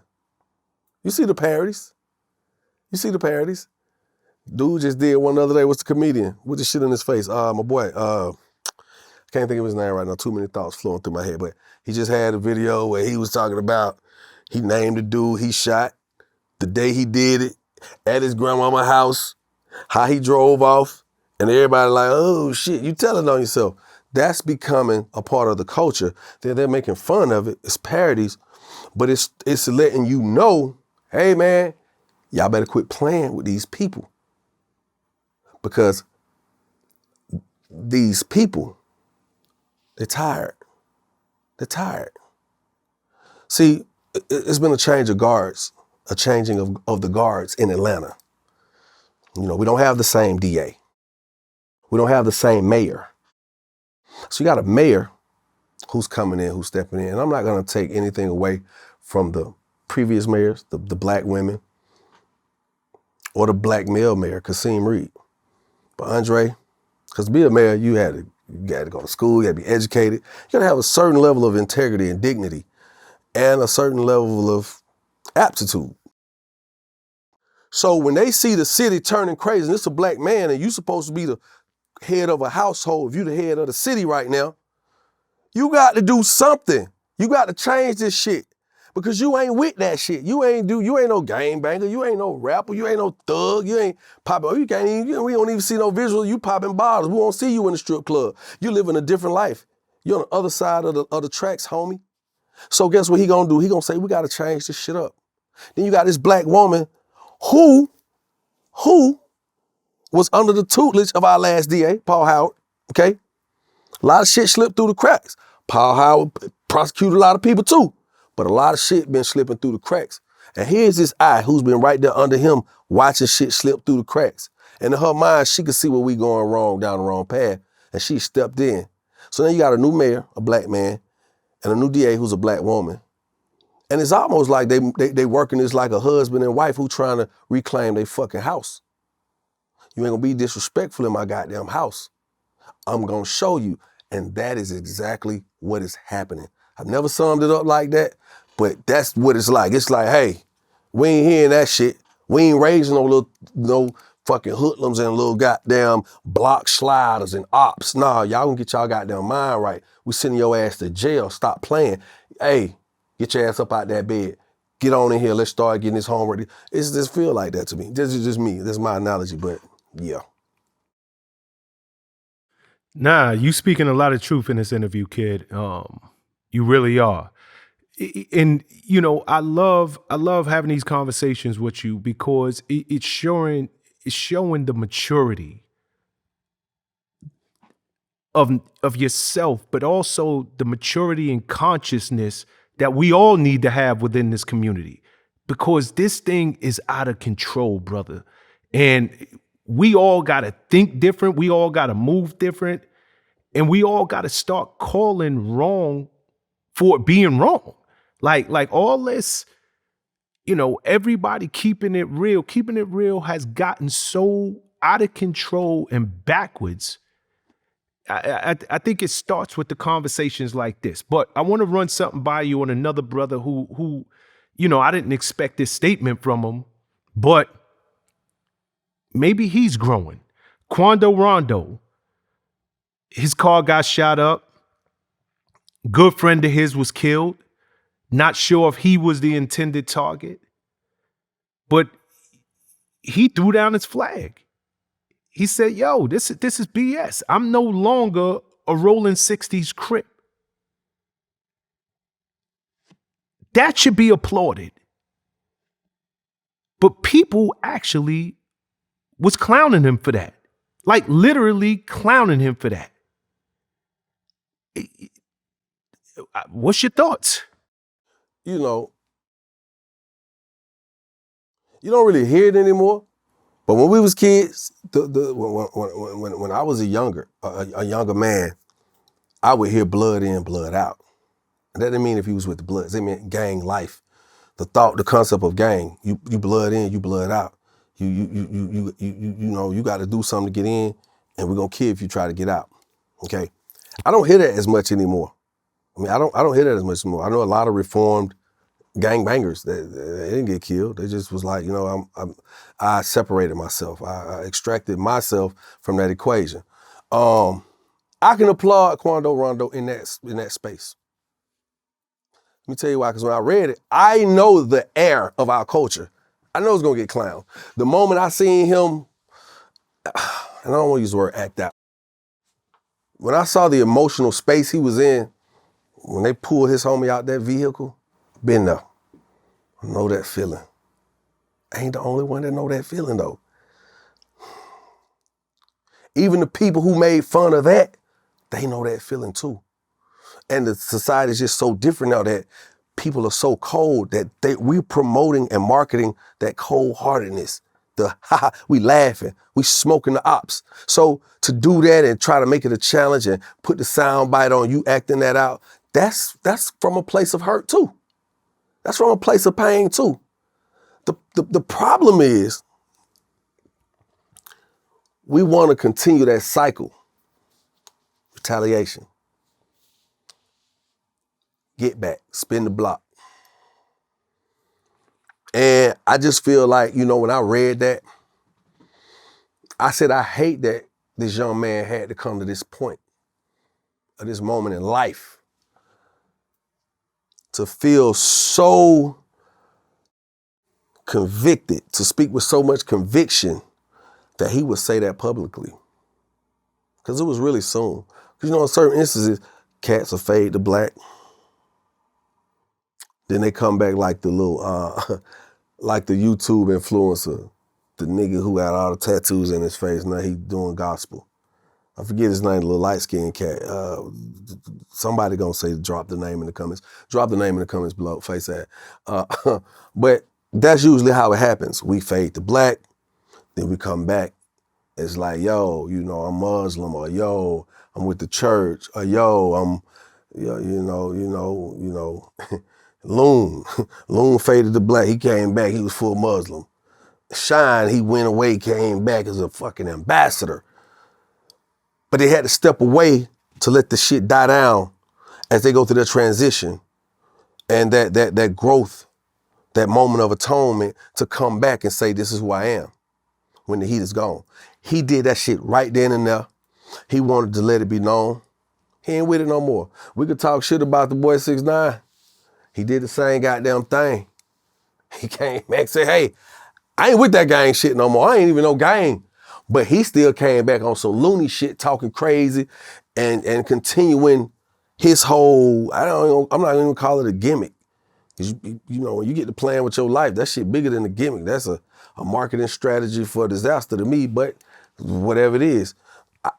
You know, to the enemies of Quando Rondo, I have no association. To Quando Rondo, I have no association with your enemies. Ops, as we like to call it. But I'm gonna call a spade a spade. That young man took the time to say, hey, I see clearer than I've ever seen in my life, and I'm gonna say that shit. And I'm gonna tell you what that means. The reason he's in a position to get some money, he's in a position to be a headliner, rapper, right? Because something about him has convinced people to follow him, to listen to him, to recite him, to quote him. And usually our public figures are the people who are not scared to tell their truth, who are not scared to speak up for us. That's why we follow them. Because like, well, if you're willing to jump in the line of fire for the embetterment, the empowerment, for me, us, our community, we gonna support you. Cause you got some nuts, my nigga, to stand in the line of fire to say you willing to do anything to protect us. So just as we got people laughing at him, it's some youngins who feel the same pain he feel, who probably like, and I've been feeling like that, but I ain't heard enough niggas say what he just said. But I've been feeling like this, man. I'm in this gang shit. This shit ain't paying me nothing. Having a conversation with 2 young cats the other day. I asked them, I said, hey, bro, what's up with y'all? What y'all got going on? Them niggas started naming sets and gang shit. I was like, no. I was asking y'all, y'all here in this space that I'm in. I'm in a tech space. So I'm thinking these some little techie niggas that just look like little gangbangers. But no, they gangbangers. They like, nah, shit, we just here. Shit, what the fuck going on? Niggas start naming shit. I was like, oh, okay. I was like, okay, y'all niggas going crazy with this shit. But we bout that life, you know what I'm saying? 30s and up. I say, I know what that mean. I say 30s and up, clip, stendo, 30s and up. You can't get caught lacking with less. Say that shit 50 times in my face, can't get caught lacking with less. I see they shit poking out the side of the shirt. I say, so shit, how long y'all been in? Young nigga told me my whole life, I'm born in. I'm like, where you from? He like Atlanta. I'm like, man, you were born in? I ain't finna question the shit. The other young nigga, he like, shit, I really just got in. I been in about 3 years now, and I'm about this shit. I said, okay, what you got in the game for? What made you join? Not one of them niggas said nothing about getting no money. Not one of them niggas said nothing about taking care of their family. Not one of them niggas said nothing about generational wealth. Them niggas was just like, shit, boy, cause I'm with that shit. I'm about their life. And I'm like, damn, you can't give me a better explanation? And I don't want nobody, no gang bangers. Hey, man, y'all do what y'all do. That's your choice, your decision. I'm not judging you. But my question is, when I ask a question, what made you become a this? I never hear the gang member say nothing about getting no money or taking care of their family. It's more so for protection. It's more so for you to know, don't fuck with me. And it's more so, hey, I got a gang of niggas that's gonna ride for me. That's the whole concept. That's the concept. When you ask these young cats, and these niggas, they fear. We fear each other. Tell the truth. That's why niggas join gangs. We fear each other. So the power's in numbers. So let me join this side because this is my side of town, or these are niggas I like the way they promote, or I like the main rap nigga who promote what they doing, or my big homie is this, so I'm gonna fuck with y'all because I want to be protected from my own kind. Because I fear me, nigga. Now keep it a buck. Keep it a buck. If you standing in anywhere right now, I don't give a fuck if you got a strap on you or not. I don't give a fuck if you got jewelry on you or not. Let a nigga walk in with some tattoos in his face. Your whole everything changing. Your body shifting towards a nigga so you don't look like you looking at him. You shift your body so you can see a nigga in your peripheral. You watching a nigga. If a nigga walk in, you not keeping your back to him. You like, shit. These young niggas go to twisting their hair. All the goddamn, it look nerve, but it really like, boy, I'm gonna go. Let me just act like I ain't really tripping, but I'm really watching. Like, we fear ourselves, bro. That's just what it is. I ain't gonna lie to you. Nigga walk up on me too fast. Hey, what's up, bro? Look at the picture we painting. If we fear each other, you know these other races fear us. So I'm not surprised when I hear officers say I was in fear of my life. Cause motherfucker, I got called here for a reason. And I know what I'm walking into, kinda, sorta. I know my life is always on the line when I pull up to a call. Now a lot of them, they squeezing the trigger on us, killing us senselessly. But niggas be saying shit, niggas be doing shit, niggas is living out a whole nother devised plan. The police don't gotta kill us. I even saw an interview the other day. Ku Klux Klan, he said, man, shit, we out the equation. He said, I want a race war. Cause we train out, we here. The men of the Ku Klux Klan, the men, we not dying from stupid shit. We die as old age, motherfucker, motherfucker had liver disease, goddamn it. He said, goddamn it, at the end of the day, we teaching our sons how to be men. We teaching our sons how to be the man of the house. We teaching our sons how to hunt, how to kill, how to survive. Motherfucker, when I watched it even longer, we're not teaching our sons to go out here and spend their money on stupid shit. You bring the money home, you take care of home. He said, we ain't even in the equation when it comes to blacks dying. He said, they do it themselves. He said, all we gotta do is go drop off some liquor, some weed, some crack, and some guns in the middle of the goddamn city, and them motherfuckers gonna have a ball and kill up themselves. And man, that damn Ku Klux Klan man, that motherfucker say, hey, I wish I could go to Chicago and drop off some liquor and guns and watch them go to work. And that shit took my breath away, bro. That shit took my breath away, man. I'm sitting there like, God damn, this is the fucking narrative. Like, let me step outside of myself for a minute. Let me back all the way out of my community, out of my ethnicity. Let me just look at us. But we tripping. Hard. Another whack situation, for lack of a better way to put it. I mean, I don't know what's going on in this hip hop world. Fetty Wap pled guilty to a conspiracy drug case, facing minimum 5 years. So he got to do 5 at the bare minimum. Hasn't been sentenced yet. Bro, again, because you're a rapper, I would love to get inside of your mind space. This shit is simple. Fetty, go ahead. This shit is simple. You accumulate so much income when you're hot. And even though you're not hot anymore, that's still residual income that come in. You still do shows, you still got a face card, you still can touch money. But once you start realizing you don't have that same pull or leverage with your face card, you might not be broke to the average civilian, but to the top rapper or to who you used to be, boy, you're falling off. So a nigga could get a pub check, you know, if it depends on what you getting and how your shit coming. You know how that shit go when it comes to royalties or just doing a show. Just imagine, nigga go do 5, 6 shows. Fetty, I'm sure Fetty could still get 20,000 a show. But that ain't enough for the lifestyle he created. Can't keep up. So you like, I'm gonna take my last, I'm gonna put it here. I got my little cousin them, my little homie them. Shit, I don't gotta touch this shit. I'm gonna make a play, buy some bags, put these niggas on. We got straps, we good. And that fast, you're in organized crime. That fast, you're sitting here being talked about on VladTV with the statement that you just made that he's facing minimum 5. It ain't fucking hard. It happens every day. And again, that's what I said. We don't know what to do with the money when we get it. And I'm getting to the point, this shit dawned on me like 5 months ago. Yo, I bust my ass to make money. I work hard, only to give it away. What you make the money for? It's a bartering system. It's a Federal Reserve note. This says that when I transfer it, the power of this note is transferred to you now.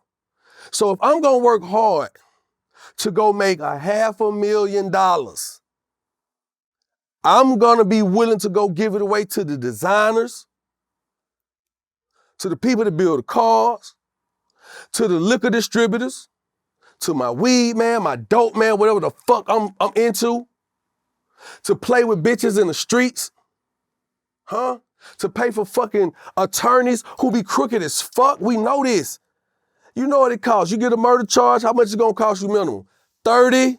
You gotta pay a 30 for, I need a 30 retainer to even goddamn talk about it. Even in business, it costs, you gotta work hard to be able to afford that attorney. And these attorneys, they know each other, they go head to head, and because they're attorneys, they stand for what they stand on. We gonna make money off of you because you don't know this shit. We could come to a decision today, but that ain't gonna make us no money. We got to make phone calls. We got to utilize these billable hours. You work hard for this shit. 2 seconds, you win some shit, you gotta drop 100. What they say Thug had to pay for his attorney? $5 million? I don't know how much truth in that, but when you got goddamn 26 motherfuckers under your regime, And everybody damn near out of 26 got a murder charge. Let's do the math. What's 26 times 30,000? A lot of money. Huh? We already A know. lot of money. We already know 30,000 10 times is what? 300. So if you do that twice, what that is? 600. Add another 630 onto that. That's just that's for them charges. $780,000. $780,000.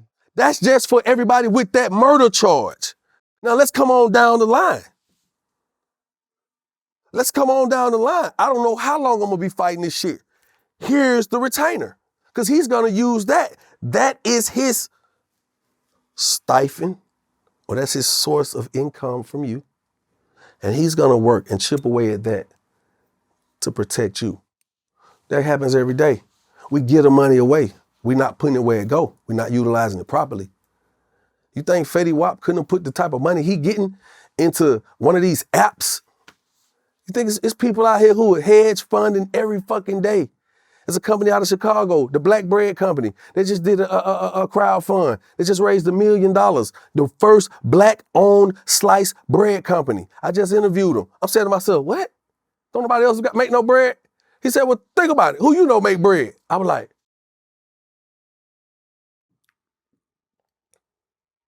you done ate bread your whole life. But none of us thinking about taking our money, pooling our money to go and pay for the things we eat, except for fucking Master P and the Black Bread Company. We missing it. We missing the whole point of it. Craziest thing in the world is to be sitting there with all the shit you done worked hard for, and you wearing that shit only for somebody to try to take it for you, or you come to the realization that one day, none of that shit mean nothing. You can't take none of it with you. Real talk. Another rap figure facing legal troubles, Mystikal. Mystikal back in jail, looking at this time a life sentence. Life. L. Another rape case. He gone. He gone on this one. I could be wrong. I'm a fan of Mystikal.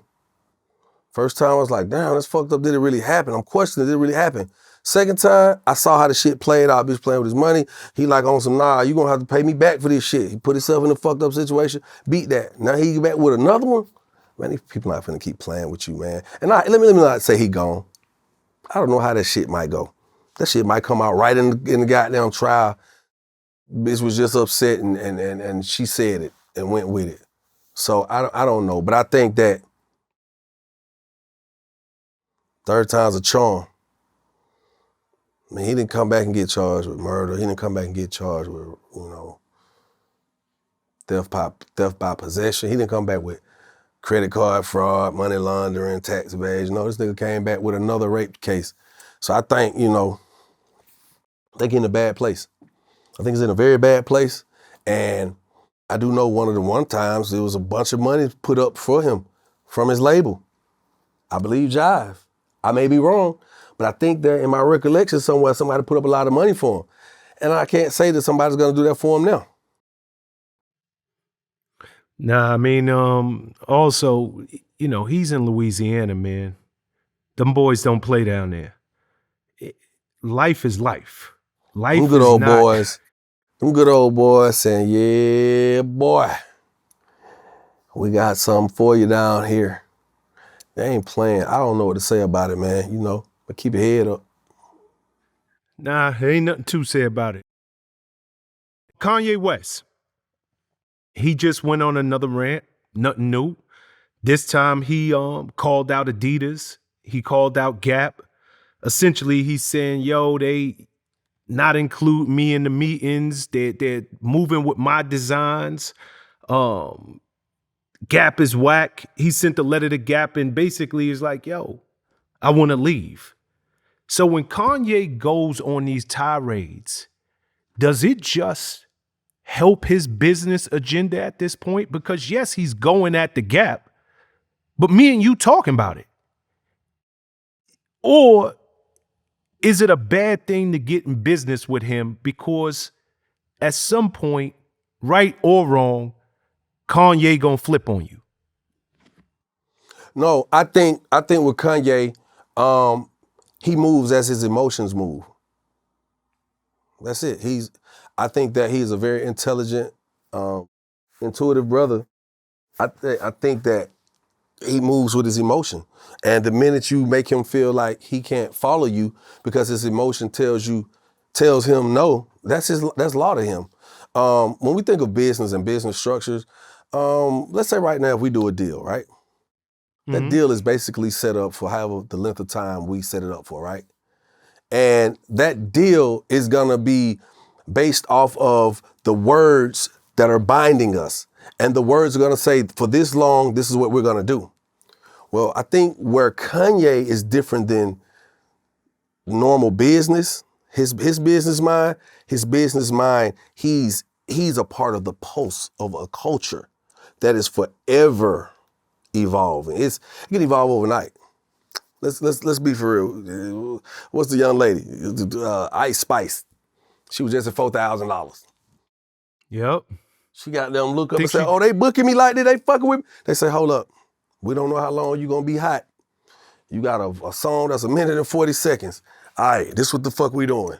We not doing regular business. You gotta be thinking big, bitch. This what we gonna do. We gonna cancel all these motherfuckers overnight. The impulses change. You're the new post and the wave right there in the culture for the next up. Even though you ain't got but a verse and a hook and this motherfucker is going. Bitch, we want 15,000. What?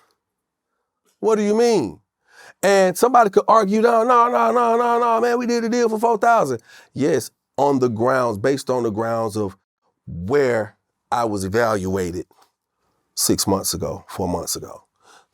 Tomorrow's, you see what's happening right now? So all of my new contracts are coming in and they're willing to pay me 15,000. You're only gonna give me 4,000, which means you only sent me 2,000 deposit, paid for my travel and hotel. Like, nah, I wanna change that up. Forget what the paperwork say. And I think that's how Kanye kind of feels with business some. And in them rooms, them board meetings, they probably know, yo, we're gonna have a headache doing this with them.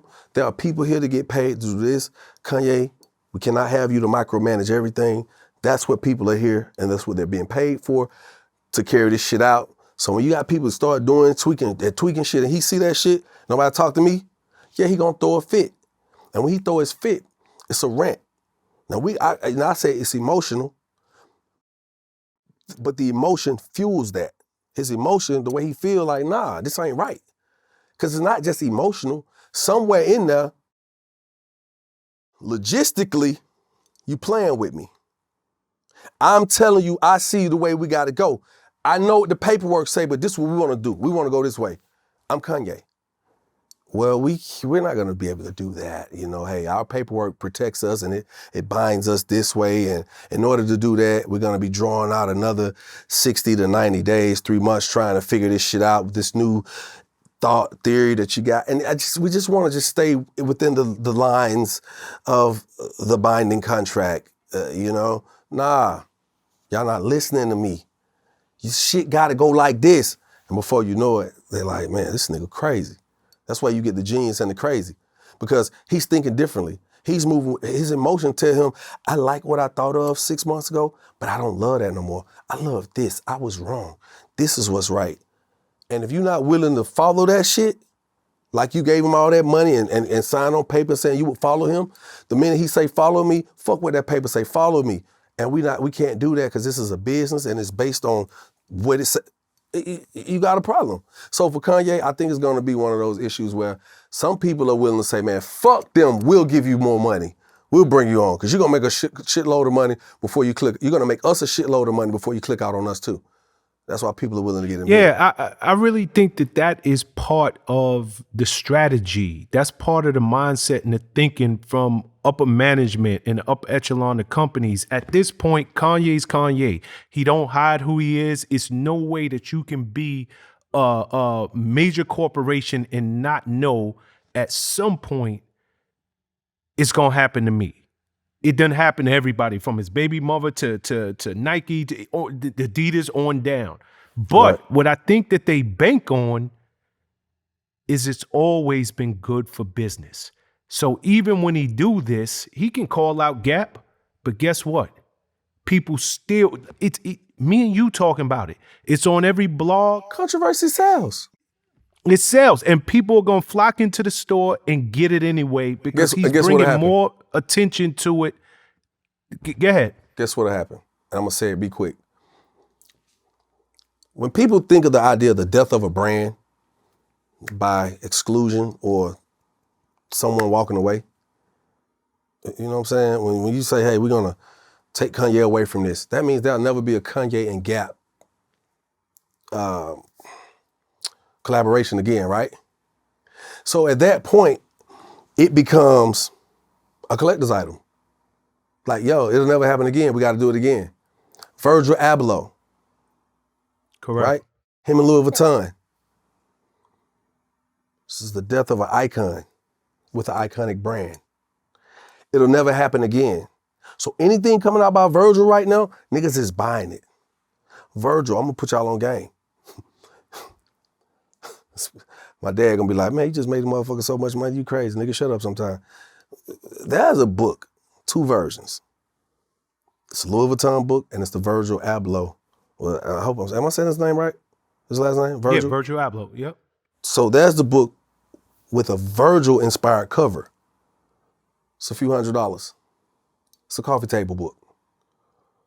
It'll never be another one. You get that book now, 10 years from now, that book will be worth $50,000. So me just saying that, I might have put somebody up on something, they're gonna Google it, look into it, like, yo, he right, copy it, boom, I just made them some money. That's how influence works. So Kanye walking away from his brand, they're like, hey man, it's what the fuck ever. We made a lot of money, we did what we did, people are gonna buy the last little bit of this shit out. We can raise the prices on it, it's gonna be collectors. This is the last of this particular brand. Just like right now, Versace and Fendi. Have you seen that shit? Absolutely. Fendachi, how you say the shit? Fendachi? Yes, you Like, got what it. the fuck? Okay, well, listen. It'll never happen again. Oh shit, I need to buy this shit, huh? Yeah, buy that shit. 2 brands, a smash together, a smash up. Gucci and Adidas. Wait a minute.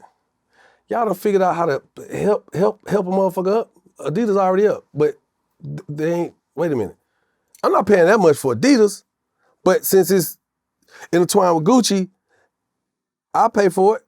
I'll pay more than what the Gucci and the Adidas cost separately for the collaboration. That's the way that the consumer mind is set up. Once you tell people, yo, it'll never happen again, they're like, yo, I gotta do this. Right now, if you knew, I'll give you a perfect example. If you knew somebody was gonna pass, somebody's gonna die, and they tell you this is their last concert, or this is their last speaking engagement, this is their last birthday party, this is their last meetup, shit's gonna sell out. It's gonna be way more than you would normally pay for it because people believe in the concept of things being bigger once it's coming to an end. And I'm gonna just leave it at that.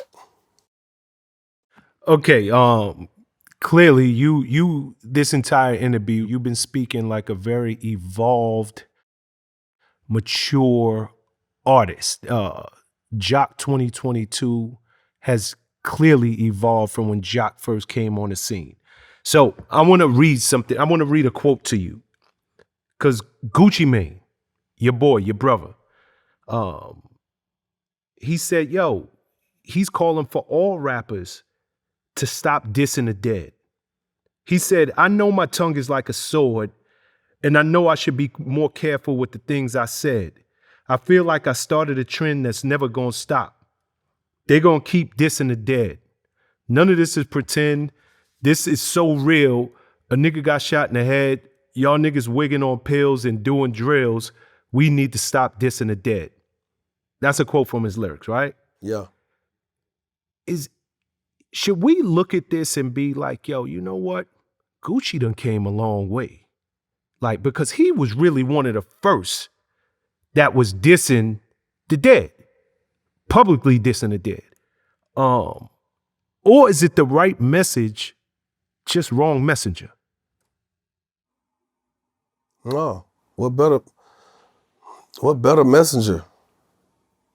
You know, the person who helped create a movement or thought process.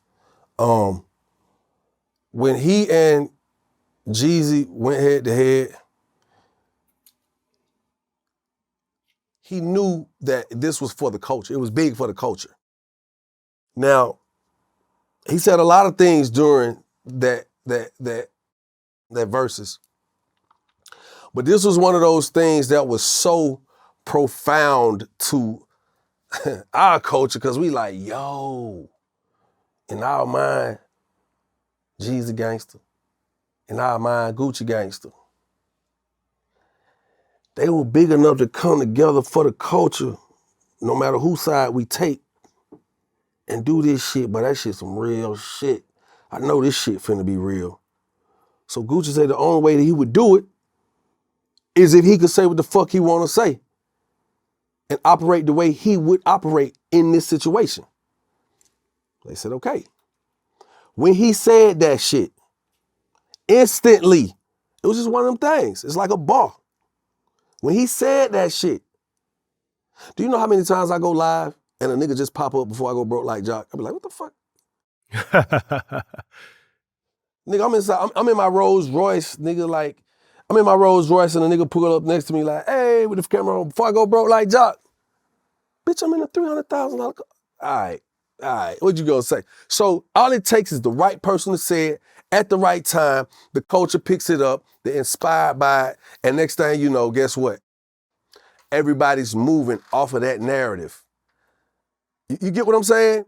So when he steps back and people like, yo, you said that shit and none of these youngins is doing it. It's like we talked about earlier. The influence, you could do all this good shit, Gucci clean his image up, everything, all good. But then when he comes to the realization that, yo, I started this particular narrative, whether he heard somebody else say it and he decided to say it, you the face of that shit. You the face of that shit. And ain't shit funny about that shit.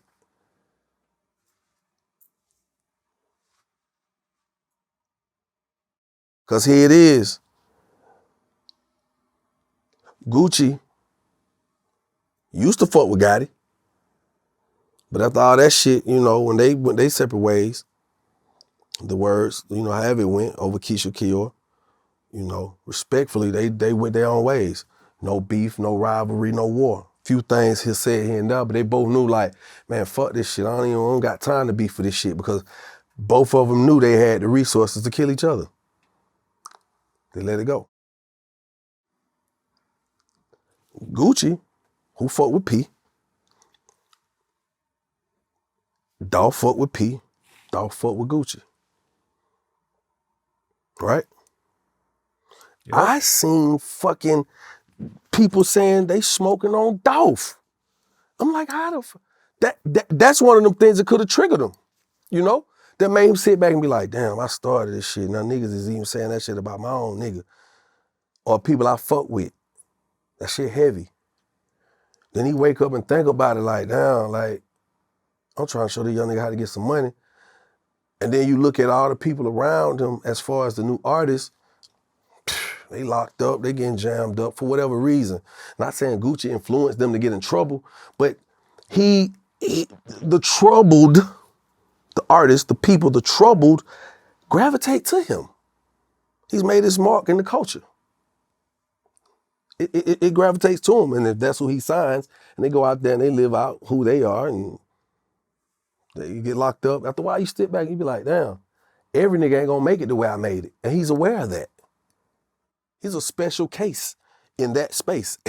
Every nigga don't come out and just be back popping and hot because they did some time and get locked up. Every nigga don't meet a chick who gonna take your last $1 or $2 million and take it and turn that shit into 10 when you get home. Y'all able to turn that 10 to 50. Every nigga don't go through that process, that transition, that metamorphosis. They don't.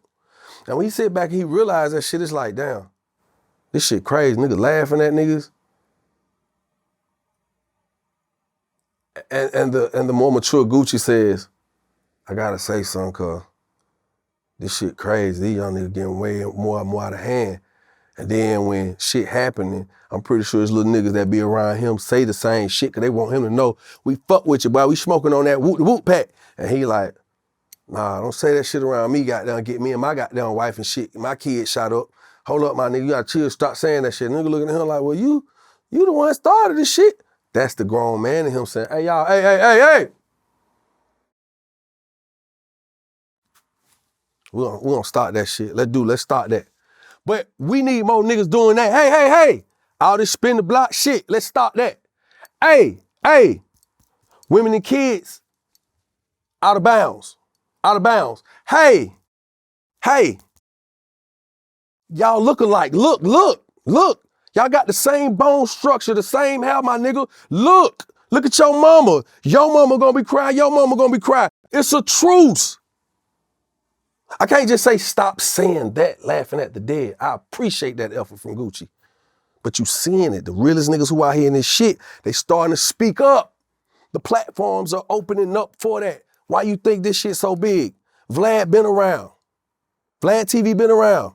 Vlad got so many motherfucking interviews, he can't even interview me. You interviewing me. Because people want to hear what's real. We looking for the real. It ain't about Instagram, what you post on that no more. It is about lifestyle. We want to know. But who are you outside of lifestyle? What type of person is living this lifestyle?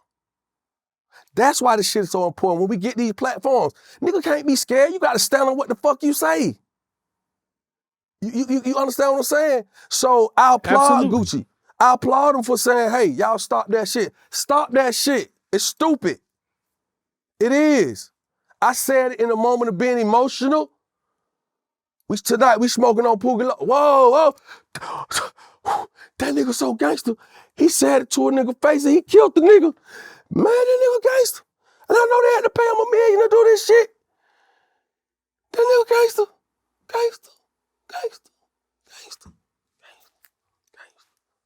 And everybody want to follow that same frequency. And niggas on that way, gangster. I'm smoking this nigga. We laughing at when niggas die. We reenacting when niggas die, putting voices over and that shit getting posted. Nigga, we pushing that shit, nigga. We hate our own, nigga. I hate you so much, I hate me. I hate me so much, I hate you. Nigga, I shoot anybody. Nigga, I shoot myself. Foul. Like, what the fuck wrong with these young niggas? But again, let me bring my animation down, son, and just stay where I'm at with this shit. The leverage I got through this whole interview ain't on no animated shit. Cause I want niggas to understand my heart when I say this. Listen, man, where the rest of the OGs at? Lil Quando Rondo, he might be an OG to his little niggas. He an OG to somebody. Him stepping up saying he done with that shit, okay, salute, homie. Some niggas gonna laugh because they like, are you scared now?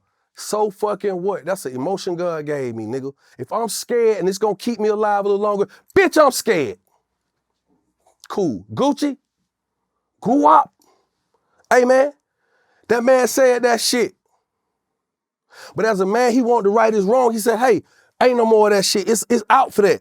The problem is, when you plant a seed, my nigga, you can't stop who it's gonna affect. Crack. The crack epidemic. Niggas ain't had no motherfucking cocaine. They can't afford it. They had to take the cocaine, cook it up, so the niggas around them could afford it. Now guess what? The shit got so much other shit, it's gonna get you 10 times higher than the coke, and it's gonna last longer, and it affect my community. But when it started affecting the other people who brought the shit in her community, they wanna say, hey, we gotta be a war on drugs. My daughter out here smoking crack now. My baby looking stupid as fuck over here. Yeah, it's what happens. You start some shit and you wanna exit out, and sometimes it's too late. You were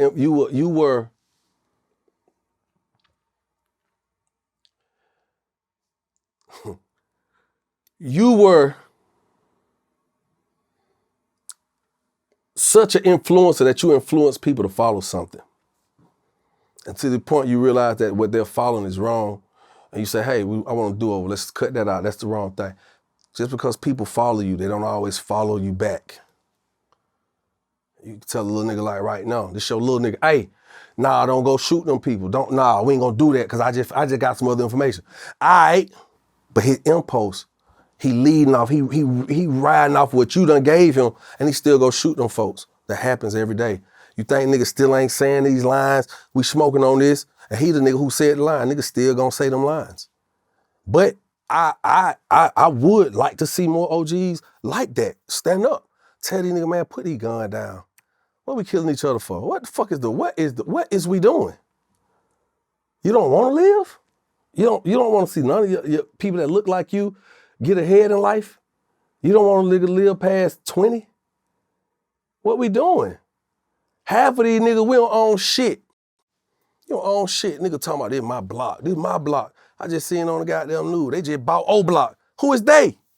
Who the fuck bought O Block? Kanye didn't buy that motherfucker. Nobody from Chicago, nigga that look like me ain't buy that bitch. I bet they didn't. But that lets you know, right? That should be right there like, damn. It's enough of us getting money. We could have bought O Block. But niggas is dying over territories that they don't even own. We don't have paperwork. We barely paying taxes on it. The taxes we pay, we can't even get a benefit or a break from the government because we really don't own it. We just paying taxes in the area we live in. And the area that we live in, the fucking rundown areas, you go in my hood right now, you go to the hood I grew up in, the gas high as fuck still. The property tax is higher than anywhere else. But then when I go, that's where the broke niggas at. But then when I go to where the people got the money at, they gas cheaper. How the fuck that work? Why they get cheaper gas? How they able to get cheaper gas? Why they taxes lowered? And they making more money. Cause we don't own shit. When you don't own shit, motherfuckers who own shit come in and regulate what the fuck they want to do. That's just what it is. And I may be going over some of y'all head, and that's fine. That's okay. This video ain't going nowhere. This bitch will be around for the next goddamn century if we here on Earth long enough, and you can always recollect what the fuck that's being said in these videos, in these moments. The audio bit from this, even if you get to a point you can't see, I hear you though. That's what the fuck going on. Nigga gotta take these blinders off. We blinded. Everything in front of us look good. We start chasing it. But you can't chase it being uneducated. Sorry to say it, bro. It's hard for you to get that mansion. It's hard for you to go get that Rollie. Hard for you to go get that Rolls Royce, that Lambo, that McLaren, that Ferrari, whatever the fuck you want. It's hard to get that shit if you ain't educated enough to figure out how to make the money to go get it. Yeah, everybody could try to do some simple shit and go jump in goddamn the streets, gangs, doing all the bullshit, but you see where it leads us to. And I think niggas is okay with that. I think some niggas is okay with that. I'm not. I'm not with none of this shit. And when I say I'm not with none of this shit, I'm not with nothing that's gonna go against our own. I'm not with nothing that's gonna go against the life itself of our own. I'm not with that shit. I'm not with it. Nah, I hear you and I respect you, kid. Again, you drop. This is a different type interview than I was even expecting, but I love it because you dropping so much game, so much wisdom. And I think a lot of people gonna appreciate this side of Jock. A lot of people gonna see, yo, you know, because all it take is for one person to step up. You know what I'm saying? We was talking about Gucci earlier. You can't take nothing away from that man's credibility. Everybody know he 100% thorough, 100% reputable and credible. For him to step up, that'll get a green light to so many that look up to him. Say, yo, you know what? I was thinking the same thing. This ain't cool. And I just love the way y'all speak. Switch topics for a second, right? Ari Spears. You know him, comedian, been around forever, right. Super funny dude. Yeah. He's having one hell of a month. You know, this guy fat shaming Lizzo. But that's not what I want to talk about, right? Mm-hmm. He said what he said about Lizzo, said she looked like a plate of mashed potatoes, called her the crap emoji, whatever. But I need your thoughts on this. He got backlash from a lot of fellow comedians. People like Faison Love came out and spoke up against him. People like Mike Epps came out, spoke up against him, or spoke out against him. You know, and my question is this: within the world of being a comedian, they have always stood on truth. They've always stood on, yo, it's just jokes. if somebody put themselves out there, it's our job as comedians to comment on it and bring humor to it. This badge that I wear called comedy, I'm with this through thick and thin. This oath that I've taken called humor, I don't betray that. And this is how this works. When you're a public figure in the public eye, and you do the things like that Lizzo does, where you come to a Laker game and you show your whole ass in front of children and families, you are fodder for jokes. And for me, I'm always thinking joke first. I'm a comic purist. And there's no way that you can have it both ways. There's no way that you could be in the public eye, be a public figure, do the things you do, and not expect a comic to respond. I never wanted to make it seem like I was against big girls, or I'm saying big girls can't be sexy or beautiful, because they can, and some are. But when you got your whole ass out, I mean, I'm just saying there's something to be said, even non-big girls, classy, elegance, sophistication. I don't know that you with your whole ass out twerking at a Laker game. How do I ignore that? Does he have the First Amendment right as a comedian? Because so many of them, that's what Dave Chappelle, his whole thing has been about, we can't be handcuffs. We got to be able to get on this stage and speak our truth. So for other comedians to come after him, is that kind of contradictory to the whole So I'm gonna give you two sides point of it. being a comedian? Can I give you two sides of it? So Sure. for some comedians that come out, they are the comics who are saying, hey man, there are new guidelines in the space that we do. Even us, there are new guidelines, okay? You understand what I'm saying? It's like once they abolish slavery, or after Juneteenth, or once people said, hey man, we're considered human too, black people. Somebody came out, some white people was like, hey, there are new guidelines, we can't do that. Can't just hang a nigga no more. There are new guidelines, you know what I'm saying? And some people go with it, some people will stand out against it, and some people will just say, hey man, you gonna get fucked up, chill out, Willie. Some of these comics are the comics that are saying, hey, there are new guidelines, man. Choose your battles. And if you're gonna make a joke, don't be too harsh. And it's some comics or people who may come out and just be like, look, this is the perfect time to get in the conversation and stand on the other side of it and become an advocate, or to place myself adjacent to the person who's being belittled. Okay? It's all politics at the end of the day, well, whether we call it or not. I think that the issue is, when people are dealing with things that may appear to be out of their control,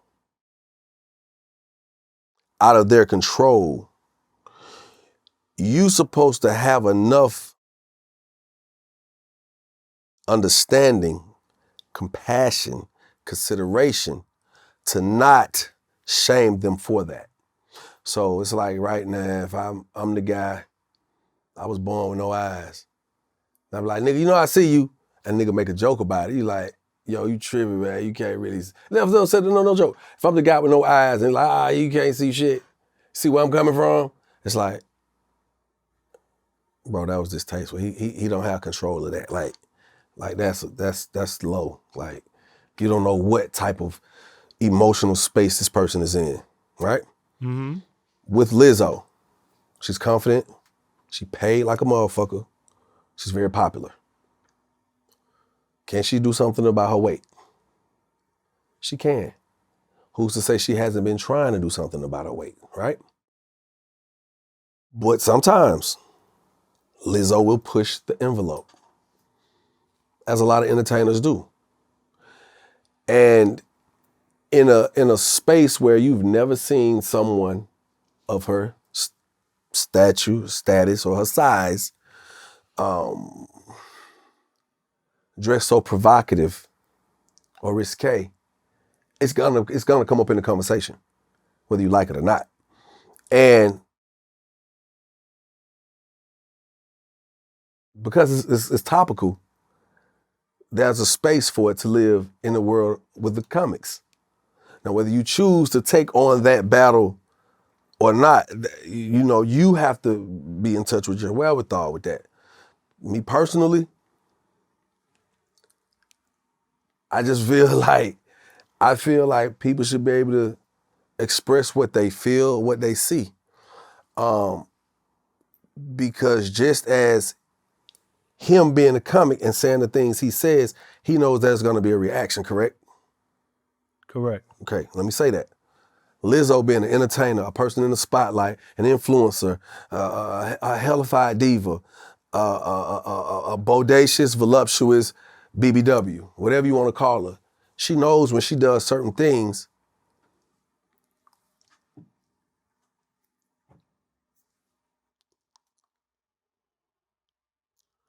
when she do certain shit, she know people coming out her neck.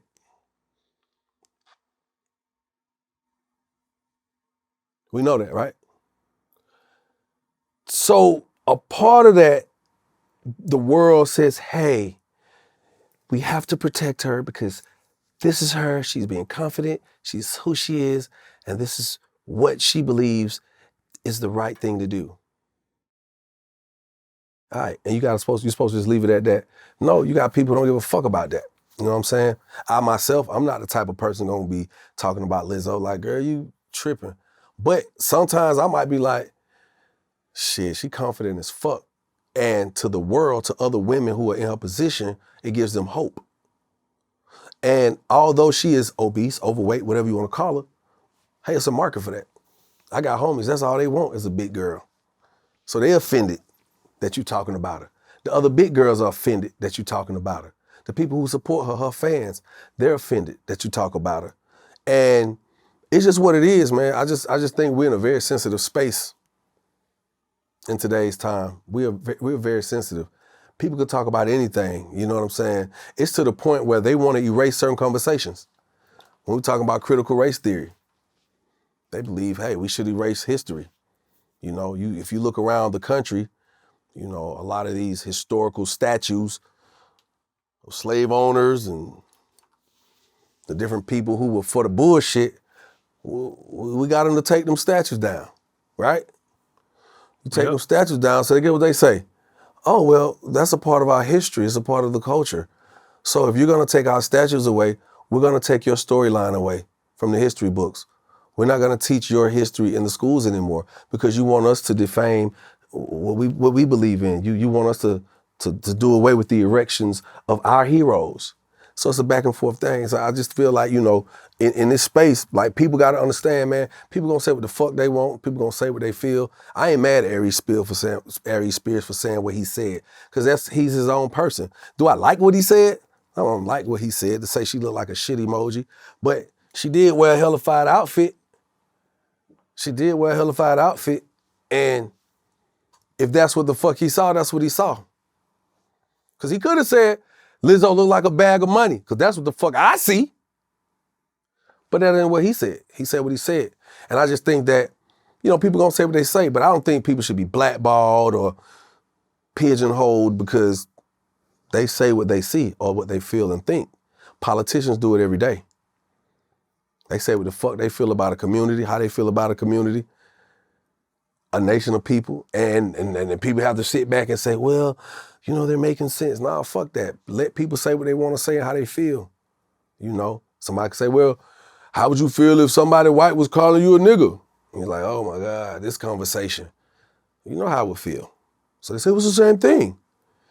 And you know, hey. Got you. So it's kind of like when you playing tic-tac-toe and you lock the board, it's like, we can go all day long, but will there ever be a resolve to this shit? When you tell people they have the freedom of speech, but when I exercise my freedom of speech, you want to arrest my thoughts. I don't know. It's just a difficult place we're in society right now, you know what I mean? You can't, you know, if I say, hey, who are you? I'm an openly gay man. You be like, oh, okay. But then I can't be like, he gay. I can't use the word gay. Like some cities like, you can't use the word gay. I'm like, but that's how you identify yourself. When then somebody tell me, well, you identify yourself as a nigga. I'm a real nigga. But Do you allow me to call you a real nigga if I'm not black? So that's why I say it's like some of these conversations lock the board. That's why when it comes to religion and politics, you always lock the board. It's hard to come to a resolve because people stand on what they believe in. And somewhere in there, if we all believe in the same thing, there's going to be a lot of contradiction. So that's what I got to say to that shit. I want to get your thoughts on this. Vlad, he put out a tweet, I say about 2-3 weeks ago. And he said the biggest difference between Nicki Minaj and Lil' Kim is Kim had more of a straight male fan base. Nicki's fans went ballistic. They tried to cancel Vlad over that comment. Did Vlad have any truth to that? Or did you feel like, yo, you know what?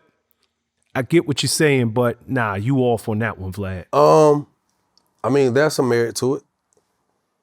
I'm not worried about the thought of being canceled because I say what I feel. I mean, you know, whatever. There's some merit to that because it's like having allies. The more strong your allies are, the more you are, the more powerful you are as a united front. You know what I'm saying? If you got weak allies, you ain't shit. Nobody's scared of you. Like, you already know what it is. You say something about LGBTQAI plus community, yo, hey, they standing up for their motherfucking self. And I just feel like if they can, other communities can too. I would love if the black community, the BLACK community would create that type of union and threshold of strength for us. I wish we had that level of understanding when it comes to organization and empowerment. Because then, goddamn, nobody would say shit about us. Nobody would play with us. You wouldn't have senseless killings. You know what I'm saying? But at the end of the day, I think, me personally, while Nicki Minaj may come off more powerful, at the time when Lil' Kim was doing what she was doing, there's a difference. Social media wasn't as impactful as it is today. We didn't know social media to be what it is today. You know, you say something, people, but you say something on social media now, niggas can find where you live, niggas pull up on you at your job, niggas get in your DMs, people will get 1 million people to at you and make you just feel like I can't even exist in a social realm, the social media realm, because the barbs are gonna attack me. Now, who Nicki came with? She started with Gucci, she started with Wayne, right? Drake, Baby. She got some real hitters behind her, right? Well, Lil' Kim doesn't have Diddy behind her the same no more. I'm pretty sure that's still a relationship there. That's still a fondness and a respect there. But is they clicked up every day on a regular? I'm not saying Nicki and all those names I named are, but we don't know those unions to be broken, right? They're not broken. Nah, correct. Yep. Lil' Kim does not have Biggie here anymore to be that person to stand up with people like, yeah, we ain't going against Biggie. We riding with Kim on behalf of Biggie. She doesn't have that allegiance. She doesn't have that allegiance. So we ride with Kim on behalf of Diddy. She doesn't have that. You know what I'm saying? So I think it's social influence as well that she's lacking that protects her the way Nicki's protected. And Lil' Kim has been around for quite some time, but when it comes to the level of popularity in today's climate, she does not have the same popularity that Nicki Minaj has, nor does she have the same money or resources that Nicki Minaj has. Nicki Minaj also has a hell of a PR system behind her. She's got her own money. She's got a label behind her. She's got labels behind her. I'm not saying Lil' Kim doesn't have money. I'm not saying Lil' Kim doesn't have PR. I'm not saying Lil' Kim doesn't have a label behind her. I'm just saying, when we go down that list and you ask whose resources are more prevalent, it's gonna lean more towards Nicki. And I think that's more of merit than just saying because she's got so many gay fans. Because don't get it fucking twisted. Lil' Kim had gay fans too. She's got gay fans. I just did a concert with Lil' Kim in New York, and they were there. Because what did he say? Just gay men or just gay people, period? Because she got fans in the LGBTQ community. She got them, you know? But it is what it is. That's what Vlad said. So I don't want nobody mad at me for what the fuck Vlad said. But if you want to be mad at me for what the fuck I said, that's another conversation. Leave a comment below. I'm sure you're aware, another Atlanta-based rapper, Offset, he's suing Quality Control Music over ownership of his solo music. And on top of that, the Migos, well, I guess I'm not even sure that they're called the Migos no more. Migos announced a new album, not including Offset, Unconfused, only built for Infinity Links. Like, what's going on down there with this? Like, is this crazy that Offset is trying to, take control of his, he's not saying, I'm not suing y'all for my involvement with the Migos, but I want ownership over my solo music. Well, what's your thoughts? My thoughts is real simple. At the end of the day, I've heard that he allegedly bought himself out of his contract. I don't know how true that is. I know what the fuck I had to do to get out of my shit. But I don't know. I'm just not privy. I'm not in them conversations. I don't even really care because that shit don't involve me. So it's kind of like, oh, okay, now that's crazy. I got a morning show. I have to report this shit. But then when I sit back, I'm like, I'm not surprised. It's nothing new. Him wanting to do his own thing, he has every right to. If he's out of his contract, out of his deal, do your thing. Like, shit, man, this man got probably one of the richest wives in the city. He got Cardi B. Come on, she's still popping. She's getting money. He get money. Different. It's just different. You got Unconfused. It's Quavo and Takeoff. Shit, man, they could be good too. You know what I'm saying? Let me ask you, how do you feel about the Migos breaking up? Just as a fan. It's interesting. Let's just think about this.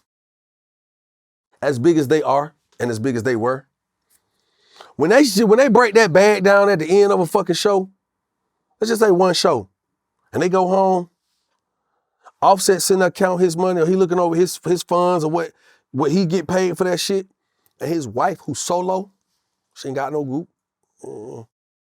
She ain't sharing none of that bread with two more motherfuckers that perform with her. That shit look different. You start feeling, he probably feeling a little bored at home a little bit. Now, there's no offense to Offset. I'm just speaking real shit. Let's just be for real, because as a man, any man out here know, it's just like, shit, like Gucci had to he had to get in line with his wife, because she know how to go get a fucking bag of her own. You know what I'm saying? And she ain't dealing with all the shit he had to deal with to get her paper. She getting 100, probably 100, maybe 90% of what she doing. Them niggas is getting a third with percentages taken off top, plus paying taxes. So you sit there with your wife and she like, yeah, I did a show and yeah, they gave me goddamn 800. Damn. Well, them niggas might be getting 200, 150, I don't know. Shit, you take 20% off of 150, you take whatever they got to come off of that private jet, fucking everybody want presidential room, fucking out clothes. You take that shit out and break it down, niggas walking away with 30 a piece. And my bitch just came home with 100, 500, 600 for one show. I came home with 50. And we just as big, it seemed like at that time. That shit probably was causing problems for his psyche as a man, as a businessman. He like, shit, man, they want to do that. My wife living a whole nother life. He trying to keep up with his kid, his wife, his unit. She moving all over the world. He shit, like, man, I need to be able to do this shit. Get the type of bag she got, because she can chill. I really can't. No matter what, the residuals coming in, they all eat off of that shit. So I'm not knocking them. I feel some kind of way they broke up, meaning like, I'm not like, oh my God, I can't believe it. It happens every fucking day. It just happens. Business happens. Companies merge and companies go their separate ways too. So it is what it is. They'll figure that shit out though. Them niggas talented. Yeah, they are. I hope they figure it out because I love that group. Irv Gotti, he made some comments a few weeks ago about his past relationship with Ashanti. And it feels like the whole world ate him up. What's your thoughts on that? Did he have a right? And I guess where the perspective I'm coming from is, it's his truth, it's his life. Does he have a right to speak on it? Or is it, yo, let that woman live. Everybody know y'all were together. You don't have to bring her in to your conversation. It's a better way to do it. That's all it was. It's a better way to do it. Let's keep it 100. When you put them on the scale, Ashanti, Irv, right? Ashanti eating so good right now. She's a star on the Walk of Fame. Well, Irv feel like he made her. You know what I'm saying? Or had a very, very important role in the success of Ashanti, the brand. From picking out records to helping you understand how we gonna move as a unit, you as an artist. He ain't getting that same love she getting. Let's keep it a buck. He like you're not like, oh my God, it's Irv Gotti. Now to a business, to somebody who's a historian for our culture, probably like, yo, that nigga had that nigga made some money at Murder Inc., right? But she's a sweetheart, she's beloved. He's not. And just that fast, him speaking on their engagements, their past, the priors, the history, that she's beloved, he's become infamous. It's a way he could have did all that. Because there's a lot of shit he left out in his story maybe of how he did it. I mean, yes, it's true, but you know, there's a certain level of etiquette. You know what I'm saying? Like him calling her bitches all in the interview. I know he probably felt like he felt New York nigga like, man, yo, fuck it, the bitch woo-de-woo. I'm not calling her a bitch like that, but yeah, you know, you hear the word bitch, like, oh, it's not a term of endearment unless we fucking. You know what I'm saying? Oh, that's my bitch. So I think it was just distasteful in a lot of ways how he talked about this situation. You know what I'm saying? He could have been like, yo, you know what? I really want to take the time to say, I really, really appreciate Ashanti in so many ways. But I have to tell the truth, man. My heart was crushed. And I don't want to really get into it because it's going to make me look crazy. But I'm willing to tell my truth. I was married at the time and I was dealing with Ashanti. And I feel so bad because I lured her in to me. She never wanted to be a side chick. She never wanted to go against my marriage. She respected that shit, but me being who I was, having the power I had, the manipulation over her, I did that. I gaslighted my wife for making her think she was crazy because she probably said shit about Ashanti at times. And I, as a man, I want to apologize before I even tell any of this story. But I have a great deal of history with Ashanti. The world may have never known, blah, blah. It's like that's maybe what he wanted to do. That may have been his intentions, but that shit didn't come out like that. That shit came out like, man, like, see, y'all don't know. Me and Ashanti was fucking. When I made this song, we had just got finished fucking. And I went in there, we was in the shower, you know, and it's just like, it's like, oh shit, you didn't really prepare us for this. You just kind of, yeah, man, it's cause you know, people gonna leave with the clip that's gonna get the clickbait. So the clip, that first hit was like, yeah, I was fucking Ashanti. Whoa, y'all rolled me out all fucking wrong. But even with the rollout, after the rollout, if you could have went back and saw it, and it was another level of taste with it, another level of tact, he wouldn't have got he wouldn't have got that. He wouldn't have got the same backlash or the impact of the backlash. You know what I'm saying?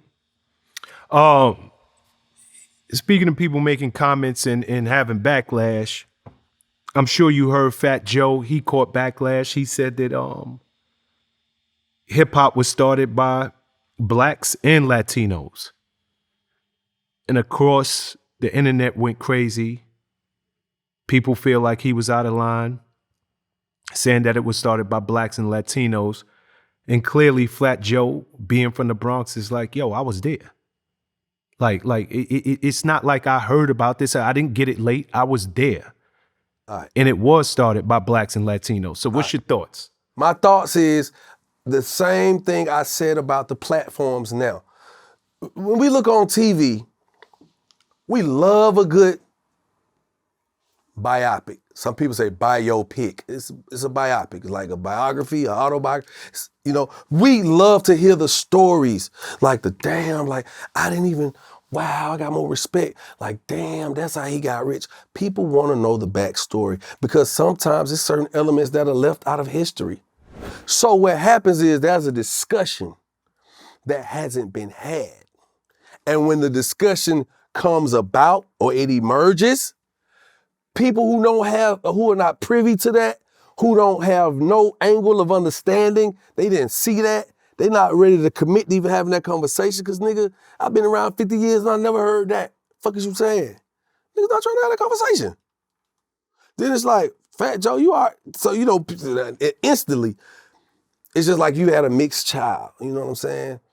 The mama white or the daddy white. They call you black, even though you mix, you black, goddamn, right? You know what I'm saying? You black. So the minute you have a conversation and you use the word, are you talking about a Karen, and her mama white, do you think she's not supposed to be offended? Do you think she's supposed to act as if she's all the way black, but knowing her mom is white and you calling her mom a Karen, she's gonna feel some kind of way. Fat Joe, it's a Latino, right? He Puerto Rican. Yep. I mean, the nigga been there his whole life. That's where the shit started at. They probably did have a lot of influence on the culture. I myself, 40-plus-year-old man, I didn't know that. But I'm not gonna be so naive and say, nah, they didn't have no influence on that. No way did they. Barbie is a fucking white, a Caucasian woman. It's a doll. A Barbie is a white doll, right?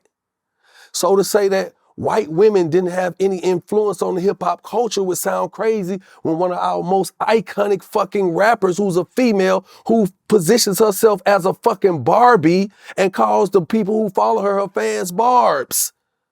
So how can we negate the fact that white women have not influenced or had an impact on our fucking culture when it comes to rap? Nah, the white women ain't wrote no bars. Bars! They ain't gave you no exceptional cadence to rap to. Nah. But their influence is prevalent through Nicki Minaj. And she ain't the only one who done said she's a Barbie. Okay? So I'm not gonna leave history out of history. I'm not gonna leave his story out of his story. Because there's a lot of his stories. You follow me? Absolutely. Was I there watching a Latino breakdance? When I look back at some of them videos, it was some light-skinned, wait a minute. They was breakdancing. They were Puerto Ricans there. I remember looking at some of them movies. It was Latinos there. Correct me if I'm wrong. Okay. I'm from the Bronx. I can tell you in 100% certainty that there was Latinos there right with Black African Americans, 100%. Just some people are ignorant. That's all. If you never heard that, it's hard to accept that. That's like right now, if somebody told you, yo, Martin Luther King helped Marvin Gaye write this song. Hell nah, I never heard that shit. Nigga tripping. Go ahead on, boy. Everybody stupid, making up shit. Man, Martin Luther King, man, he wasn't with none of that. But if I could show you, it would change your perception. So the people, when you're not privy to certain information, or you're not in the know, you're gonna go against it. And that's just what it is. Got you. Okay, a list came out. I'm sure you, as a rapper, had a chance to look through it. The 50 worst rappers of all time list. What's your thoughts on that? Because that list is so damn subjective, because some of them artists are multi-platinum artists. These are not artists that had, one record, they was one and dones. Some of them had real careers. So when you look at that list, number one, how do you feel about it? And number two, was you on it? Like, I don't even remember now that I'm talking to you. I wasn't on it. Did you make the list? No, I didn't make the list. I didn't make the list, beautiful. nor did I make the list. Okay? Let me just play on words, motherfucker. Let's be for real. You said it. It's subjective. The word worst. What falls under the category of worst? You know what I'm saying? A lot of niggas on there miss a lot of shows. A lot of niggas on there fucked up their money. A lot of the rappers on there went to jail a lot. A lot of the rappers on there crew hopped. A lot of rappers on there brought on certain influence that we don't need here today.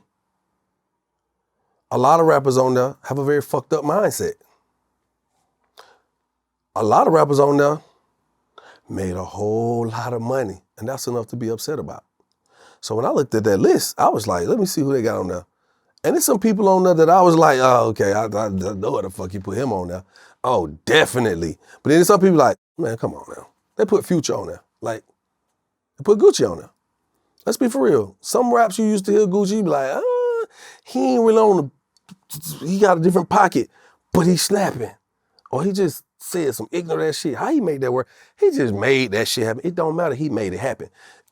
It's artists on there that people would try to really say is considered one of the worst rappers. I just think it's some bullshit. I think it was something to bring up the conversation, to make it a topic. It became a trending topic. We're talking about it now, so it's gonna trend that fast. And the people whose name on that list, now we have some more entertainment to follow. You kind of get what I'm saying? This is gonna be considered Associated Press, because there's more press is gonna come off us talking about it, and the press is associated to this. So now we're gonna have a list of how many hits that came out. It's just like Versus. That's all. It's just on a very, very more, a smaller scale.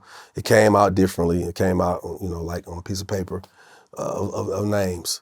So now we get a chance to debate why or why not. Now you grab the culture's attention. You put everybody in this room or in this space. We talk about it. We expound on it. We come to our agreeances. We nod, not. And it just furthers the whole concept of the culture continuing to evolve and keep the motion. That's it. I ain't take that shit serious. I'm like, nah.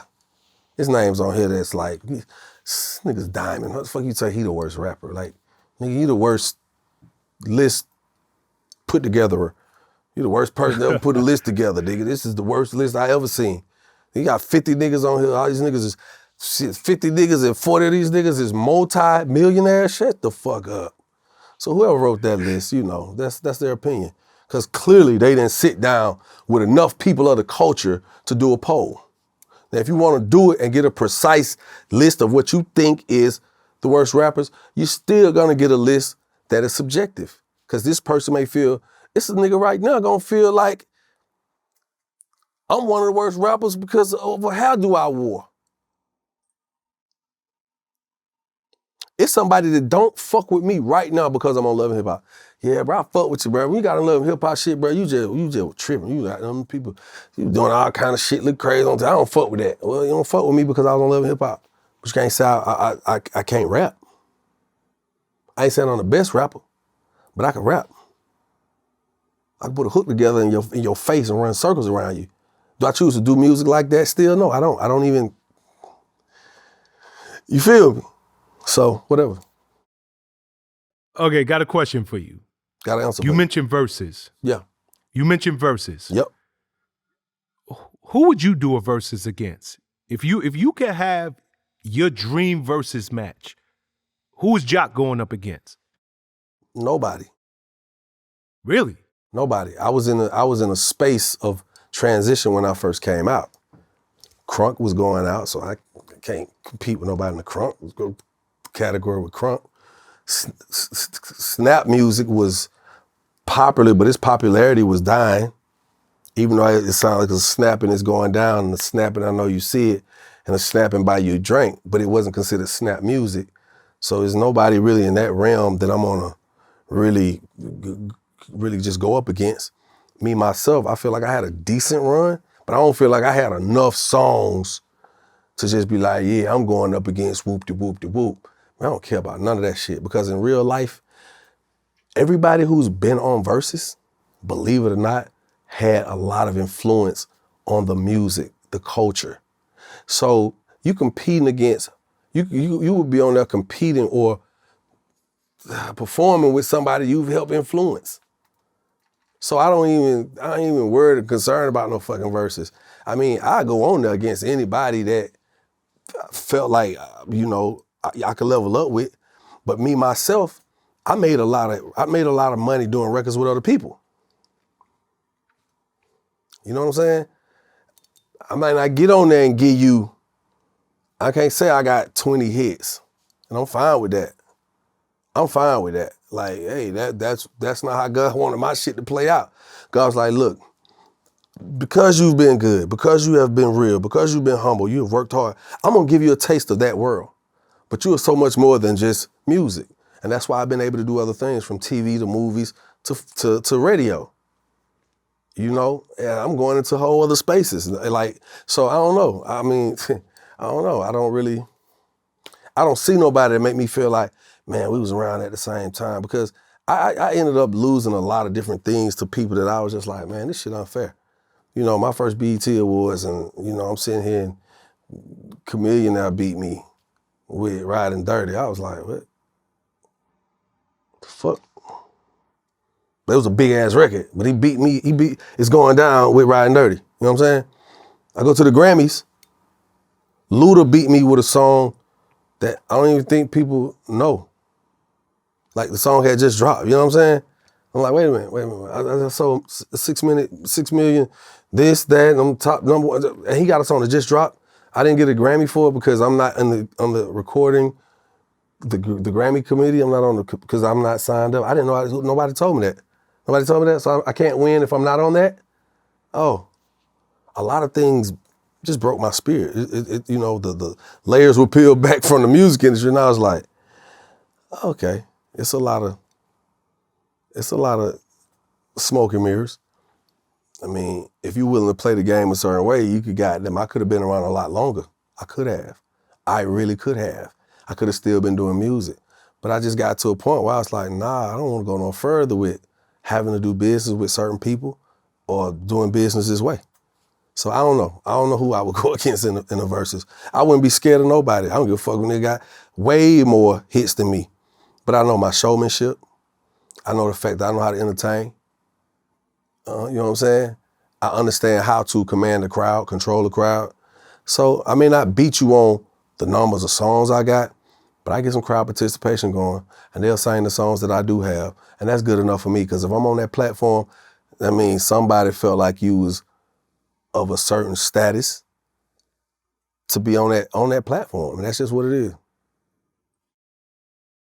Good answer, kid. Good answer. Okay, Diddy made a statement.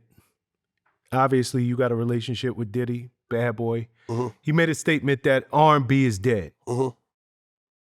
Number one, do you agree or disagree? And then Mary J. Blige, she said something interesting. She was like, R&B's rebranded as pop, or it's been rebranded as pop when Justin Timberlake and Adele started to sing. So where's your thoughts on that? Okay, Mary J. Blige made a lot of sense. She's right. She's absolutely right. You know what I'm saying? When she said that shit hit. I was like, oh, you're right.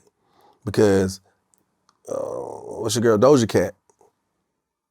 She just won over Jasmine Sullivan, right? She won an award for R&B. I was like, wait a minute, what the fuck? Hold on. What, huh? She R&B? What the fuck? Adele. Sound like R&B, but it's a bigger bad push behind it. She's on a different frequency. The network receives it differently. So it's pop. Justin Timberlake, like you said, certain people, Bruno Mars, let's be for real. Some of his music is, you listen to it, you're like, that's R&B. He knows his audience, so he knows how to clean it up a little bit more. And there's a different production, and it's a different angle that it's marketed, and a different target demo. So a lot of that does get disguised within the idea of pop music, because it's considered popular. Diddy, on the other hand, I fuck with Diddy. I studied that man a long time, you know what I'm saying? And me personally, I'm gonna be honest, I never really have ever had anything bad to say about Diddy. Our first interview, I never said anything bad about him. I felt like he was in a position where he couldn't move forward with me, and I got upset about it, but that was it. We immediately squashed it and was able to do business still after that, okay? I think Diddy, what the fuck he doing? He got a new record, a new label, right? Love Yep, Records, right? Love. He named himself Love, right? That's Diddy. Diddy know what the fuck he doing? We talking about it. He didn't go out here and protest, R&B is dead. He made one statement, boop. And now everybody who does R&B wants to prove him wrong. All right, well, stand up so I can sign you and make some motherfucking millions with you. The fuck is you talking about? I know Usher got mad. I don't even believe Usher was mad. Him and Diddy cool. I believe he was like, you know what? Yeah, let me talk a little shit. I'm that nigga. I'm Usher. Fuck you mean? I've been around 3 decades. Let me talk that shit. Yeah, but Usher had a real statement. Usher, he accepted the title. I'm king of R&B. Okay. Matter of fact, he was like, yo, I'm the last of my kind. And if I ever did a verses couldn't even handle all the songs that I got. Now let me say this. Usher could not have said that if R. Kelly was out. And not okay, under so hold on, scrutiny. stay there, because Boosie, you know, he's very outspoken. He was like, yo, nobody can beat R. Kelly. You agree with Boosie on that? I do. You fucking right. Nigga, I was a little nigga. When R. Kelly dropped, R. Kelly in the public announcement, nigga, 10 years old, 11 years old. Nigga, nigga, I got my first nut off of R. Kelly in real life. You know what I'm trying to say? Some of these emotions that how you feel in a certain space when certain music come on, or when you see a certain type of woman, or you have certain thoughts, that shit was influenced by R. Kelly. Quit playing. It's a lot of decades, boy. A lot of decades of hits. So for Usher to make the statement that he's the last of his kind, there's a lot of truth in that. Who else could stand up to Usher right now? We got to come and get a whole newer nigga. Chris Brown. And we know that nigga done made some hits. So that's the only reason he could be in the conversation, because he is an all-around entertainer in the sense of an Usher. Now you put Usher and R. Kelly on stage, Usher gonna out-entertain, he gonna dance, and he gonna sing his fucking ass off. R. Kelly ain't gonna dance. But R. Kelly got antics when it came to the videos. His visuals was like, damn, nigga was trapped in the clouds. Nigga talked about the Jeep, nigga was in the Jeep. And like, he made the music match and matter with the video, the visuals. But at the end of the day, it is what it is. I just feel like Puff was smart enough to say it. He's an older guy. He's more mature, been around for a long fucking time, okay? He respect R&B. Nigga just named his name Love. Love Records. The fuck Love Records gonna drop? Ain't gonna be no 50 Chief Keefs and rap niggas. It's not gonna be no, this ain't gonna be talking about spitting no block. This nigga's not finna sign no whole bunch of little shoot 'em up. No. Let's do some R&B, something I could be safe with. Ain't gotta worry about niggas getting killed, performing, you know, R&B. R&B dead. Let's see how bad people feel about, let's see how people feel about it. R&B dead. What? It's a conversation. All right, Love Records. I'm looking for new R&B artists. Come on, we're gonna put a TV show behind this motherfucker. I got goddamn Karish over here. She got the new motherfucking the podcast. We're gonna put you over there with her. Nigga, nigga, I got the Revolt Network anyway. Nigga, you gonna be on that shit, nigga. Like, he already got the whole place set up. See, if you stay ready, you ain't gotta get ready. Puff stay ready. Can't stop, won't stop. That's a real fucking thought process. That was a real, he's proven that to be his lifestyle. Mm-hmm. Nigga, I sang. Did you know that? No, I didn't. Nigga, I sang, nigga. Fuck you mean? Yeah, nigga. I sang a lot of these niggas. I go sign the Puff right now on Love Records and put some R&B out on you niggas. I said that shit with a straight face. I'm lying. No. Nigga, I can't sing. I can't sing for it. I know that somebody gonna be like, what? Stupid ass. But like I said, that's Diddy. That's him. That's being a curator. That's someone who knows how to, and I don't want to use the word manipulate, because society makes that word so wrong. Oh, manipulate. Hey man, I figure out how to change the algorithms. I figure out how to change the conversation. I figure out how to change the goddamn mood in the room. the mood of society. When you got somebody that powerful, get him that. He can manipulate the whole game right now. Beyonce, what the fuck you think she just did when she dropped her record? Doom, doom, doom, doom, doom. You won't break my soul. And that ain't even necessarily start with her. You can take it as further to the producers and the writers. Dream could have said, yo, man, these niggas is crazy out here. I gotta do something different. I gotta step it up right here and go there. Boom. And do it. Boom. Then Drake come out with his goddamn record. Like, yeah. Like we could change the face of what's going on right now. Let's do it. All right. And they're doing it. If you don't see it, you're tripping. Okay, Dame Dash. Yeah. He said, you know, Dame is always very outspoken, speaks his mind. Said Kanye West is the greatest artist to ever come out of Rockefeller Records, not Jay-Z. It's a bold statement. Any truth to that?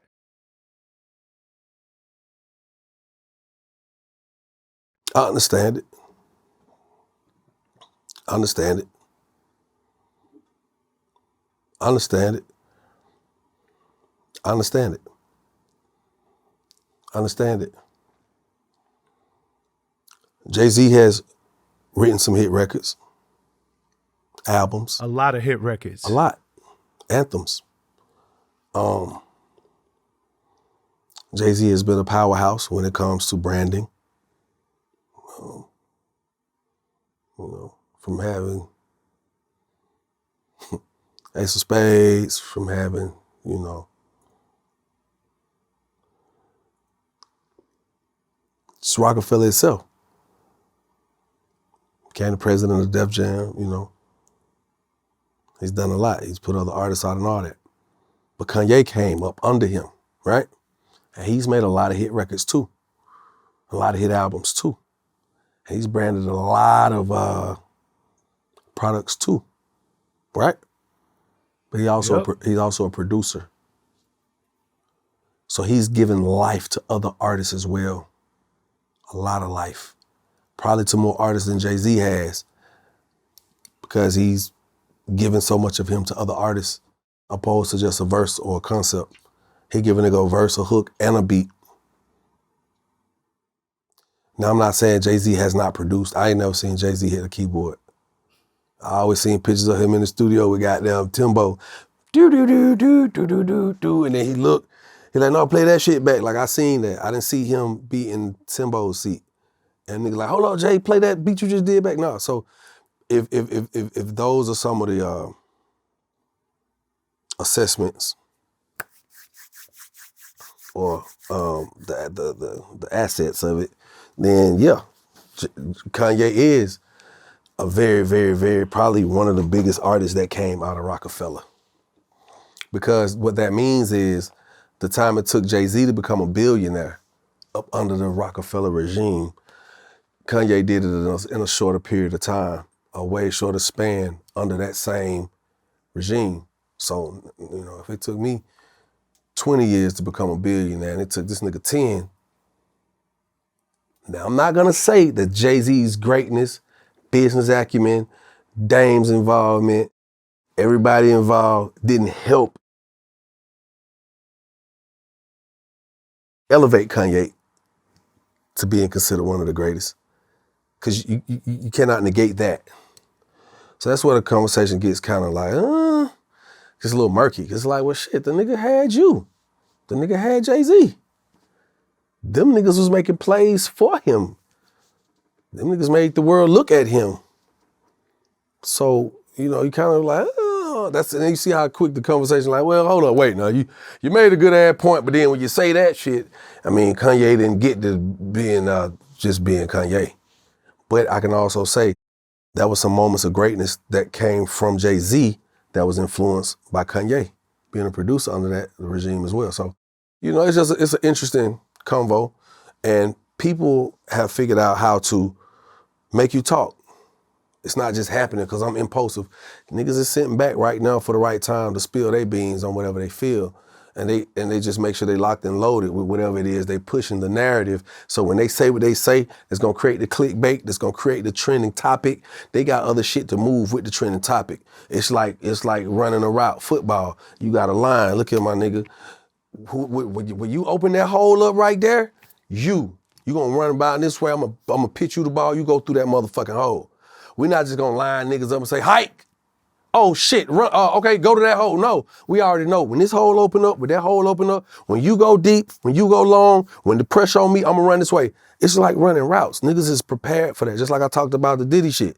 Him saying R&B is dead, but then goddamn, he got a new label, and I'm pretty sure it's well funded by some fucking huge conglomerate, putting the capital behind it. And once we get the people who are passionate enough to prove that R&B is not dead, hey, we're gonna run the route. The hole open up, run through it, touchdown, game.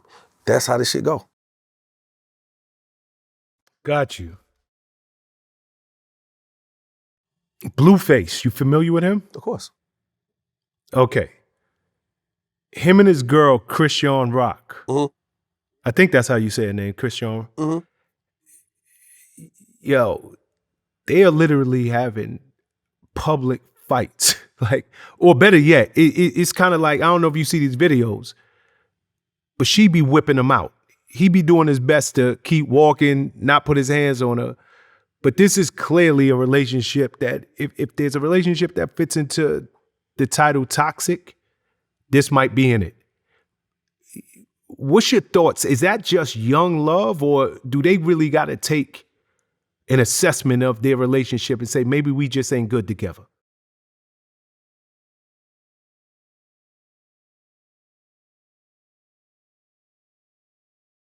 Nah. They're accountability partners. What? I didn't stutter. They're accountability partners. And I say that to say, see, you saw what you just said, she be beating his ass.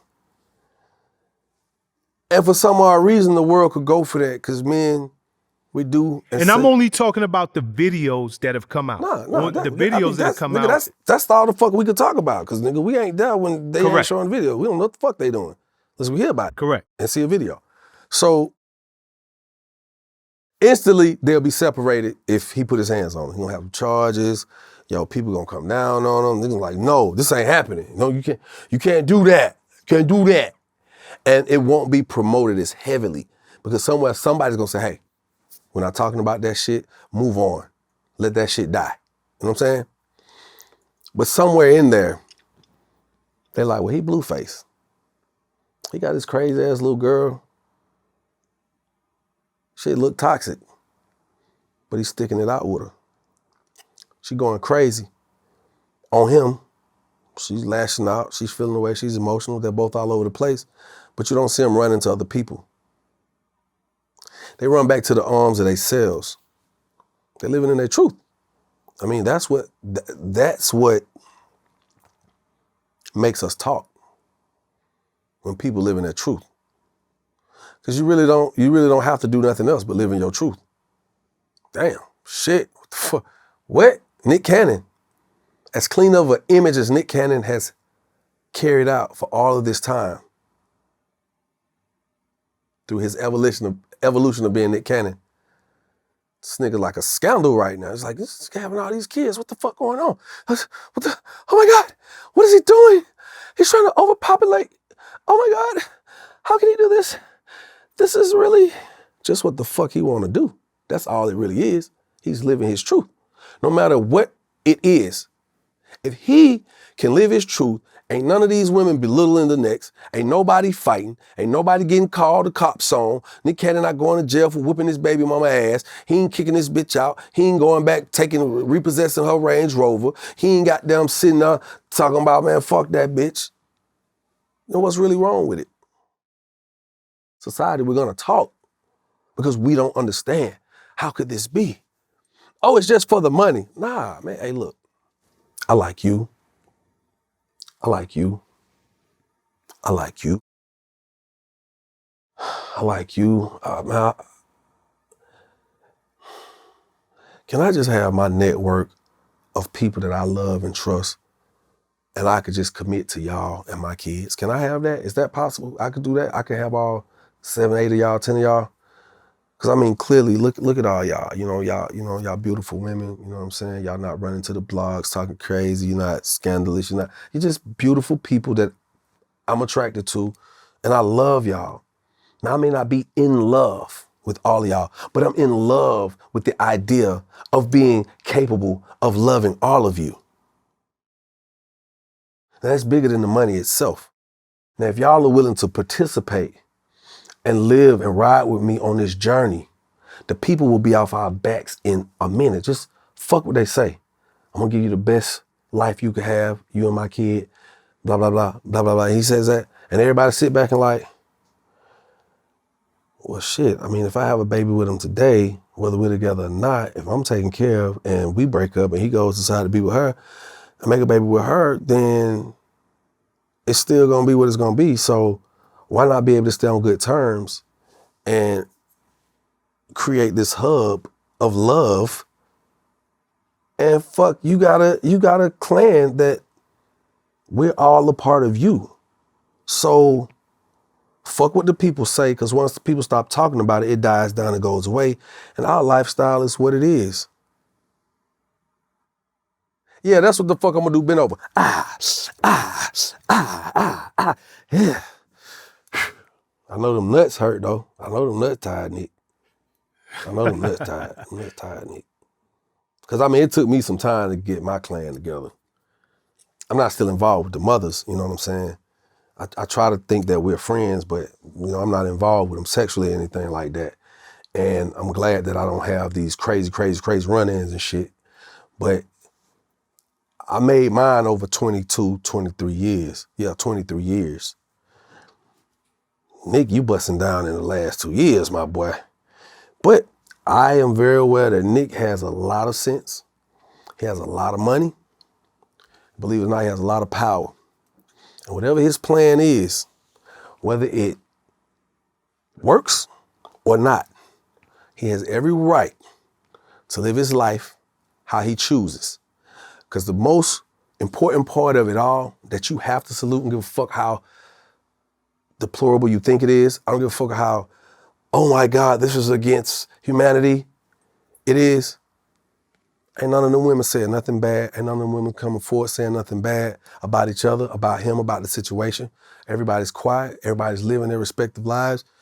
And that nigga getting a bag. Some people say, but it's not about the money. Shut the fuck up. It's not about you. It's about him and the people he laid down with and conceived children with. So shut the fuck up. Let him be. Let him be. Because ain't nobody talking about you. 5 kids with 7 baby daddies. Ain't nobody talking about you. So let it go. And I don't want to offend anybody from somebody else's goddamn lifestyle. But I just think that, you know, people need to shut the fuck up sometimes. Worry about yourself. Get your shit in order. Get your shit in order. Because half the women talking the most craziest shit, they single. It's women who got kids by multiple men and they ain't getting shit out the situation. It's a motherfucker right now looking at this video, pregnant in a bitch, and don't know where her baby daddy at. It's a woman right now who's fond of the idea of what Nick is doing. And it's like, it really ain't that bad because shit, if we could all get together, this shit, we could live together, this shit could be great. It could be great. So, hey, hats off to you, Nick. You know, just you know, I'm pretty sure the explanation will come out sooner than later, but at the end of the day, man, you know, hey man, the man living his life. You ain't gonna get judged by it. Him living his life ain't gonna stop you from getting in heaven, is it? Hallelujah. Imagine that. Okay, got a question for you, kid. Yeah. Capitol Records, they signed and then almost immediately dropped an artificial intelligence rapper by the name of FN Mecca. Right. First and foremost, do you see virtual rappers as being viable in the future? Because FN Mecca was getting wild streams, wild downloads. And would you? I mean, you're known for signing. You're known for signing artists. Bro, would you ever sign a virtual rapper? Yes, I would. I would take a different approach to it. Yeah, it would just be a different approach. At the end of the day, a lot of these artists are just virtual artists. These artists, they're not sitting down coming up with their look. They're not coming up with their beats, the music. They're not coming up with their lyrics. It's somebody writing for them. It's somebody producing for them. It's a marketing team putting together their marketing rollout. It's a PR team who protect them, place them where the fuck they supposed to go.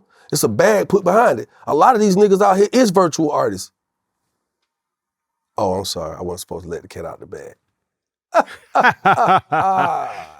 Bitch. But that's what it is. Now, the problem with that is our culture. We don't own enough of it. So when it comes to the point where you don't really need us anymore to be profitable off of our culture, then we're offended. We're offended. I'll give you a perfect example. Big companies do it all the time. Pride Month was just a few months ago, right? Gay Pride Month, right? Mm-hmm. Burger King said, hey, let's test this idea. All right, let's test it. Let's do a gay burger. What's a gay burger? All right. Well, we're going to put, there's a top and there's a bottom. Well, let's give one of the burgers 2 tops. Okay. Let's give one of the burgers 2 bottoms. And we're going to say this represents Pride Month. And the LGBT community's like, that is going too fucking far. Nigga, you tripping. Even though it's supposed to be in support of their community. They didn't like that shit. Go back and read the comments. Period. The world didn't like that shit, man. So I was supposed to pull up and just eat a gay hamburger because it's Pride Month, my nigga? Well, the burger isn't gay. The burger's just a burger. You don't personify the burger like it's a gay person. I don't give a fuck. You want me to eat a gay burger? The gay people was like, no, I'm not with that shit. I had to talk about it on my morning show, so I know that. What I'm saying is, big companies, they strategically test the market. They test the market all the time. That was a test, F and Mecca. They tested the market. They saw it could work, but the rollout was not right. So guess what they do? They'll come back and they'll get somebody involved, a Jay-Z or a Diddy or Jermaine Dupri, or they'll go find somebody, a Chance the Rapper, or somebody who, hey man, maybe we can get them a Kanye, and maybe we can get them to launch.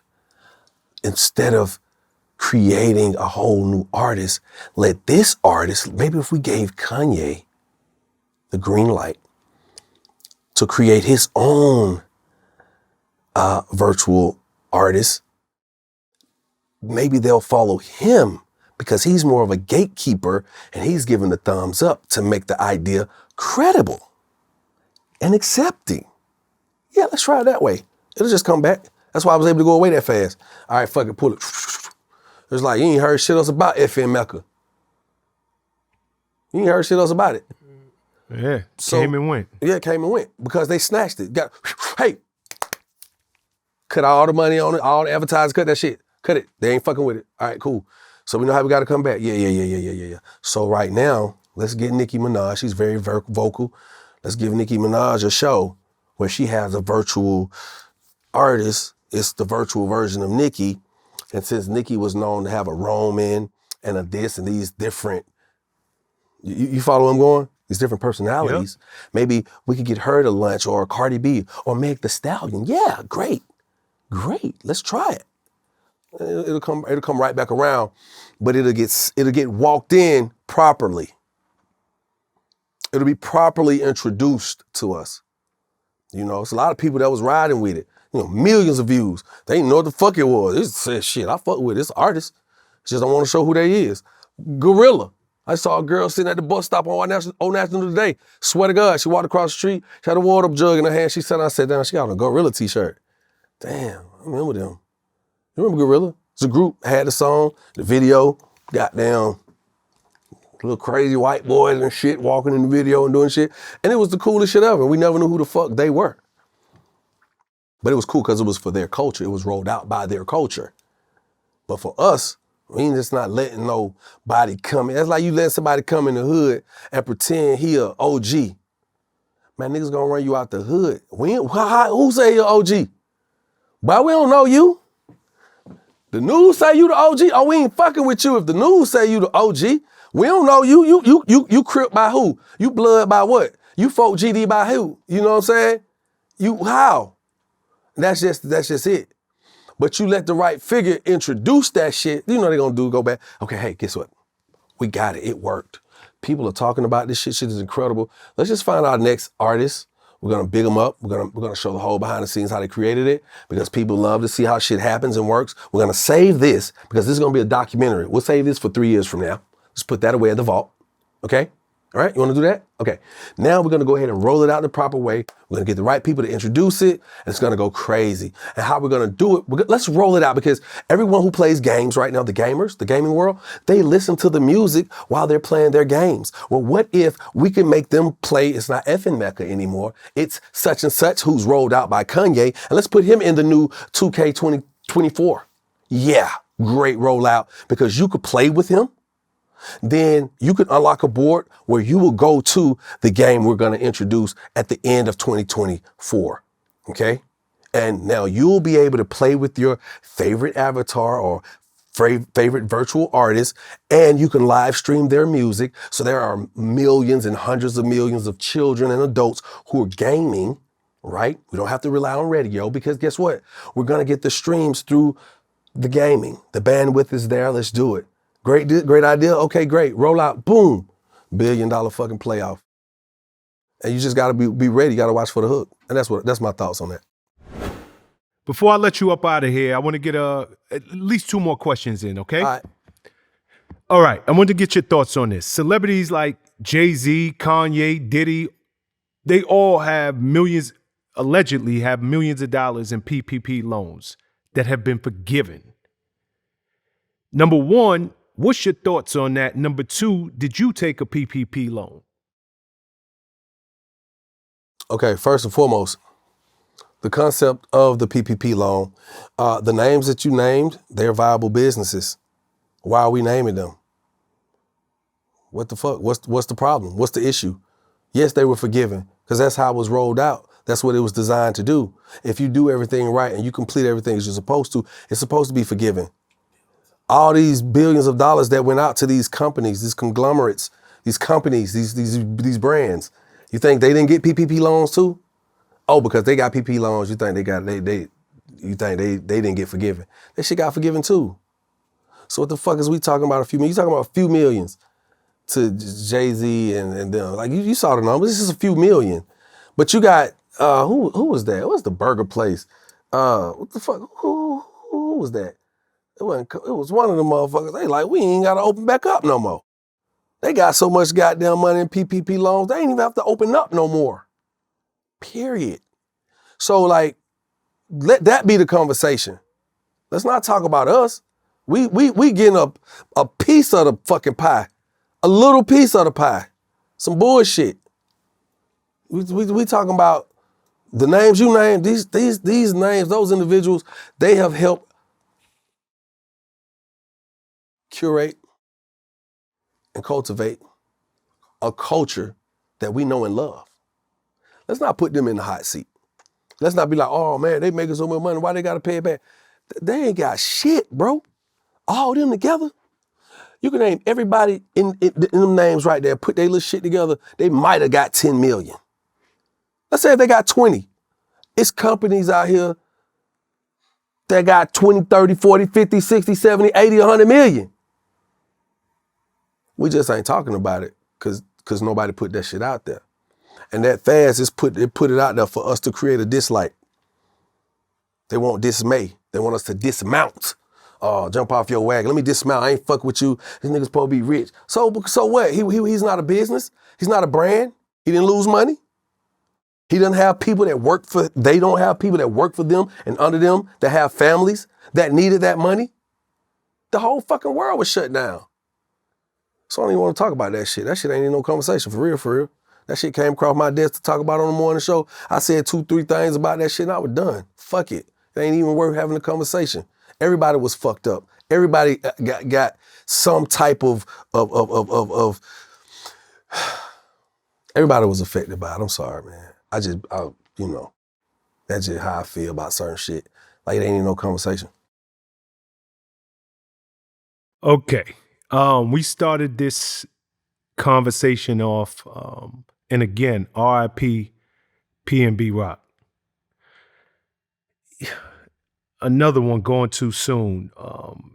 And I'm ending with this because I want to get your thoughts, but I also want you to, again, speak to the community the way you have during this entire interview.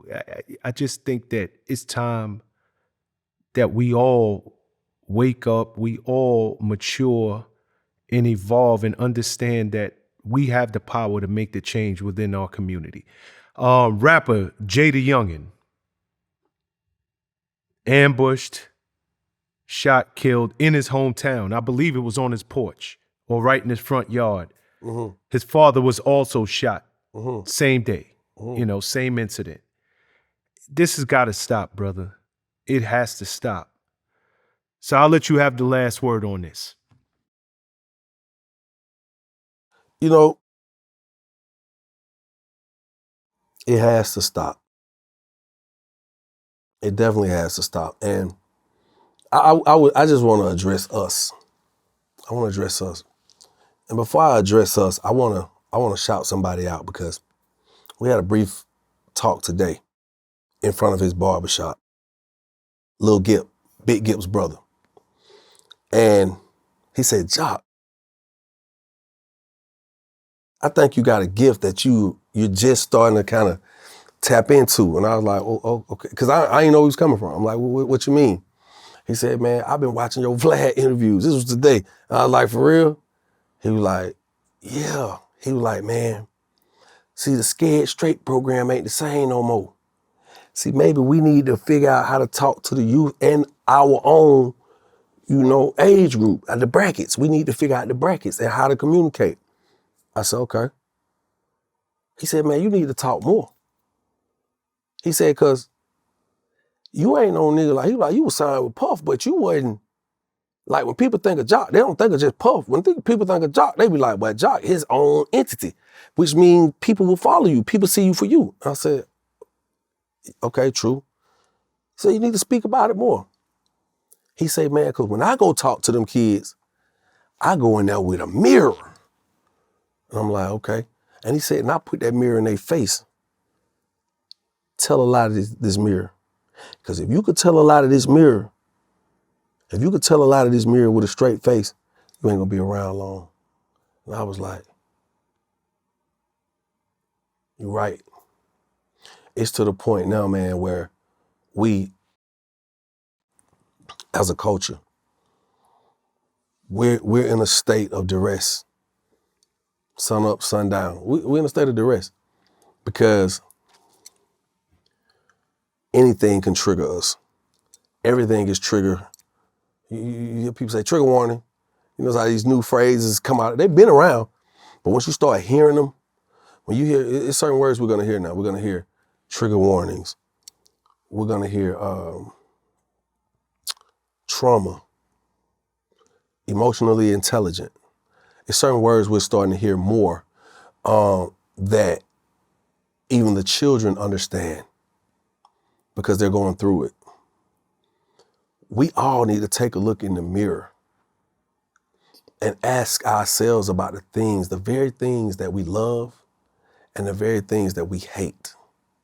We got to figure out how to create more of the things we love versus creating more of the things we hate. And it starts with you.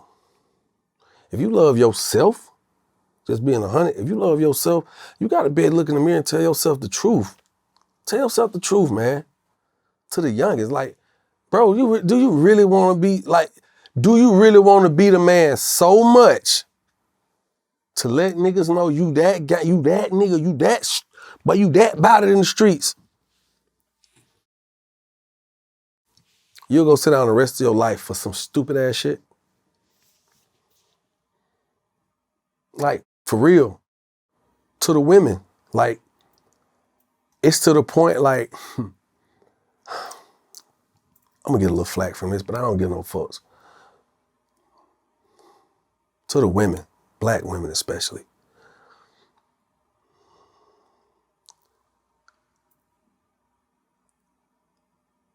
I'm watching what we're going through, and society is telling you that you don't need me. Society is telling you you don't need us, the men.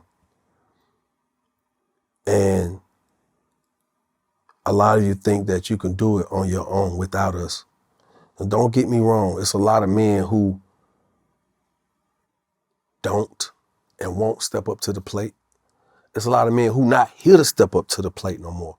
Whether it's because they're dead, whether it's because they're incarcerated, or whether because they're dancing with the devil on a daily basis through some type of substance or controlled substance or drug abuse.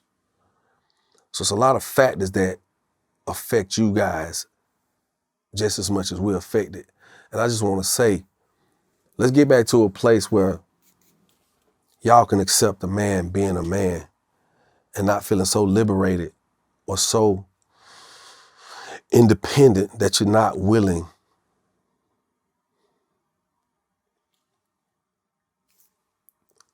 to help that man be a man. Because I've heard so many women say, I can't help a man be a man.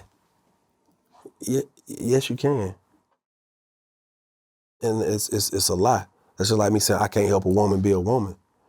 You know, if I'm gonna go with the theory of, I don't want my woman to have to pay any of the bills, and I want my woman to be able to do this and do that and do this and do that. And if that's what a woman feels like, what a woman is, if I'm willing to do that, then that means I'm willing to help a woman be a woman. If that's my concept or theory of the way a woman is supposed to be treated or handled. I feel like we as men, we need to be handled with a little more care. Don't get it twisted. I'm not saying that all women, black women that is, don't love us. But in a sense, somewhere in there, we got to figure out how to hit that default switch and come to an understanding that it's not our hate that they're scared of. Tank said this. It's our love that they're scared of. Because the hate creates the implosion. The hate continues to keep us discombobulated and offbeat without the proper foundation to successfully build our community. The hate is great. It's like, we don't gotta do shit. They'll do it themselves. But that love, when we come to the realization that we gotta revitalize, we gotta re-implement love amongst ourselves, the men, the women, the children, the elderly, that's the fear. That's why the quote unquote R&B has been taken away from us. Because the R&B gonna promote the love. All right, let me hit you with something. The whole idea of what we living on now, to our women, I ain't gonna lie to you. Women, y'all coming harder than ever with the music. But this shit crazy. Just like every song, y'all don't want to hear about no dope, no killing, no robbing, a dude dick. I don't want to hear about no woman setting niggas up. I don't want to hear about no woman taking another woman nigga. I don't want to hear a woman talking about her pussy, how good that pussy is. Because that pussy that good, you don't even need to be rapping. You'll be somewhere kept far, far away in a beautiful castle where nobody can even get to that pussy. You get what I'm saying? We need to clean this shit up. And I mean that shit to our kids, man. To the kids who gonna tune in and watch this shit. Hey, man, this shit for real, you know. When y'all see them J's on the street and shit, y'all be wondering, you be like, well, I'll never be like that. Because you don't realize you going in that direction. You know what I'm saying? It's like a maze. Life is like a maze. You don't realize you end up in the goddamn, oh shit, I'm in the labyrinth. Like, you don't realize there's no way to go this way no more until you get there. These streets don't love us, man. We don't love ourselves. Let's be for real. We don't love ourselves. To my youngins, like, y'all jumping out here, jumping out the porch. Y'all ain't trying to go to school. You ain't trying to hear what the hell your mama talking about, because she don't know what she talking about. She telling you, you need to do this and do that. You like, well, mama, look where you live at. Look where we at. We in the goddamn hood, but you telling me I need to be better, but you ain't no better. Whoa, pipe down, young man. Well, ain't no man a lot of times in the home to help us with that structure, to help us pipe down. So young men, we got to figure it out. We can't just throw some shit up in the air and say we hope it stick. Let's sit down and say, well, damn, how do I help reunite my home front? How do we help reunite us? To all of us, I'm just throwing it out there. Why are we not putting our money together? Because we so caught up in showing that we got it, We did it alone. Ain't nobody did it by themselves. Give a fuck who you is. I did this on my own. No, you didn't. I became a multi-million-dollar. I'm self-made. No, you ain't. It took the people who donated their money or spent their money with you to make you the millionaire. It's people, it's a team of people, whether you paid them or not. Somebody had to help you. You ain't get that by yourself. Quit fucking playing. Stop playing. Even if you won the lottery today, it took a bunch of people willing to play the lottery and gamble for it to be a pot big enough for you to have a pot when you win and hit them numbers. So I'm gonna say this, we gotta start pooling our money together, for real, for real. And I hope these people don't try to come kill me from putting this real shit out here, but I'm speaking on what I feel. And I pray to God this shit resonate in somebody's mind, man, to some more of our leaders, to some more of the cats who ain't scared to stand up and say what's real. To our rappers, man, come on, man, we the influencers, but we gotta figure this shit out. All this ops, come on, man, every time I turn on a song, it's kill. It's kill season, that's all it, kill. I'm like, damn, I'm starting to feel like my grandparents. Y'all know what that shit feel like when you know how we love our music, our culture? We don't hear nobody talking about that's trash, that's poison. Boy, a lot of this shit is trash and a lot of this shit is poison. It is. I can turn on the radio right now, take all the music out and just listen to what the fuck we saying on these records and this music and shit, and what the fuck our kids here that sit in the back seat or right there in the passenger seat with us, or when we got them playing this shit on our phones and the kids here. But this shit is poisonous. This shit telling me to triple cross my own kind, and my partner, I was to shoot him, set you up, fuck your wife, fuck your baby mama. Come on, y'all. Let's listen to it.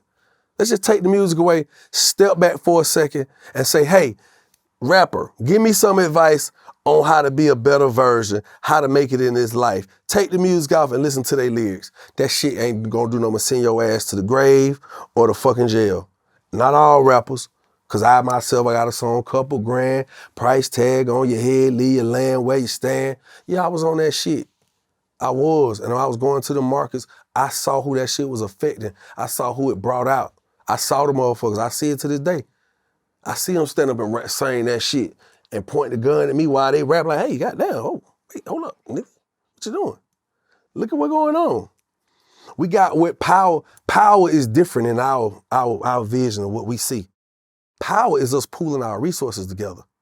That's power, not 30 niggas in the video, everybody got guns. I mean, I understand when you in the trenches and you have no choice. That's bullshit, cause you do got a choice. Nigga, I'm from the trenches too. Nigga gonna tell me, bro, Jock, you know what I'm saying? Like fuck with you, Jock, cause you ain't no real street nigga. You like a cool nigga, you know what I'm saying? The whole fuck with you. Nah, man, fuck what you talking about. I'm the niggas y'all don't promote. And what I mean is, a nigga get locked up, you praising them. Nigga get shot and survive, you praising them. Nigga murder somebody, you praising them. Nigga got a track record, you praising them. I ain't got no track record. I ain't murdered nobody. I ain't been shot. I ain't get caught. I ain't do time. Show me some love. So to all my niggas out there who on that shit, who done survived, who done escaped and figured it out and figured out how to goddamn help build a situation and feed their family without having to go through none of that bullshit that people think we got to have some merit and honor. Fuck all that. The streets don't honor shit. Trust me, they don't. I done seen a nigga can't get put in the ground. All we needed $4,000 more to put a nigga in the ground, but guess what? Y'all nigga gonna spend your money on a nigga on a t-shirt. You gonna go to a company and pay them for a t-shirt, a hoodie, a jacket, or something to print your partner face, your brother face, whoever face on that t-shirt. And this 500 motherfuckers at the goddamn funeral in the church with this face on these t-shirts, but ain't none of y'all put up no money to bury your loved one that's on your fucking shirt. Make it make sense. Make it make sense. I've been feeling like this, but I'm gonna say this shit because somebody got to. We're just in a different place. And yeah, I know I'm on reality TV, and I know there's been a crazy ass season on Love and Hip Hop, but you gotta watch this shit out to the end. You gotta understand, I ain't perfect. I ain't sitting up here saying I'm perfect. Y'all know me, but you don't know me. You know me in the sense of what I've shown you, but it's so much shit that I was scared to share to the world because who the fuck wanna listen? It's so much influence against what's real that we lost. We chasing the wrong shit. To my bad bitches, there's a lot of y'all that had them days where you wanted to have the hair. The lashes, the ass, the titties, the designer, the diamonds, the car, the nigga, the goddamn lifestyle, and you still sitting at home with all that shit and you hurting. You empty. You feel betrayed every now and then, time to time. You gotta start over all over again. To the fellas, I said it earlier in this interview, I'm sitting there counting $1.5 million with my wife. Throw it on the bed, boom. But I was depressed because I was the only nigga in my squad with the money. You kind of get what I'm saying? We got to get back to understanding how to stop being so quick to click out on niggas. We love to say women are so emotional. Nigga, men are more emotional than women. It's just society sets it up where women are allowed to vent more. So their emotions, like they always, You just like, oh, women are emotional. But that's just what it is. That shit go away. Niggas build it up, get emotional, and you kill motherfuckers. What we doing? That's emotional. You get so mad because somebody said something. You get so mad because somebody got down, talk a little shit about you. You get so mad because a nigga is an opposing team. You got a different color, different set, different neighborhood that none of y'all niggas on, and we kill them randomly, just whatever. Walk up, run them down, walk them down, all the good shit. Man, come on, get the fuck out of there, man. We losing. Bad. We losing bad. We losing so bad. We losing so bad. And these people saying, hey man, get them what they want. Let them do, they gonna take they self out. They tripping. They tripping. The black women, I ain't gonna say this to offend nobody, this ain't to offend, I wanna show you. The black women are more accepting of a gay man than a heterosexual man. I ain't saying nothing wrong with the gay man. But you and the gay man are not gonna continue to populate and build. Where do we continue to create our greatness? So now everybody gotta have surrogates. Everybody gotta go to a whole nother layout to conceive, to keep our bloodline alive. I love us all, gay, straight, whatever. I love us all.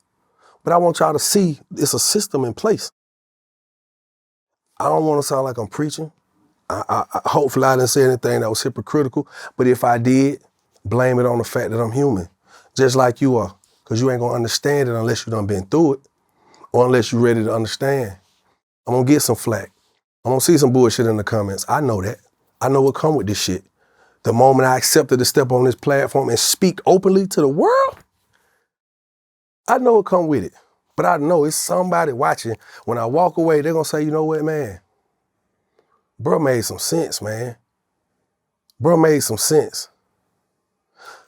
All we need is 1,000 people to put up $1,000.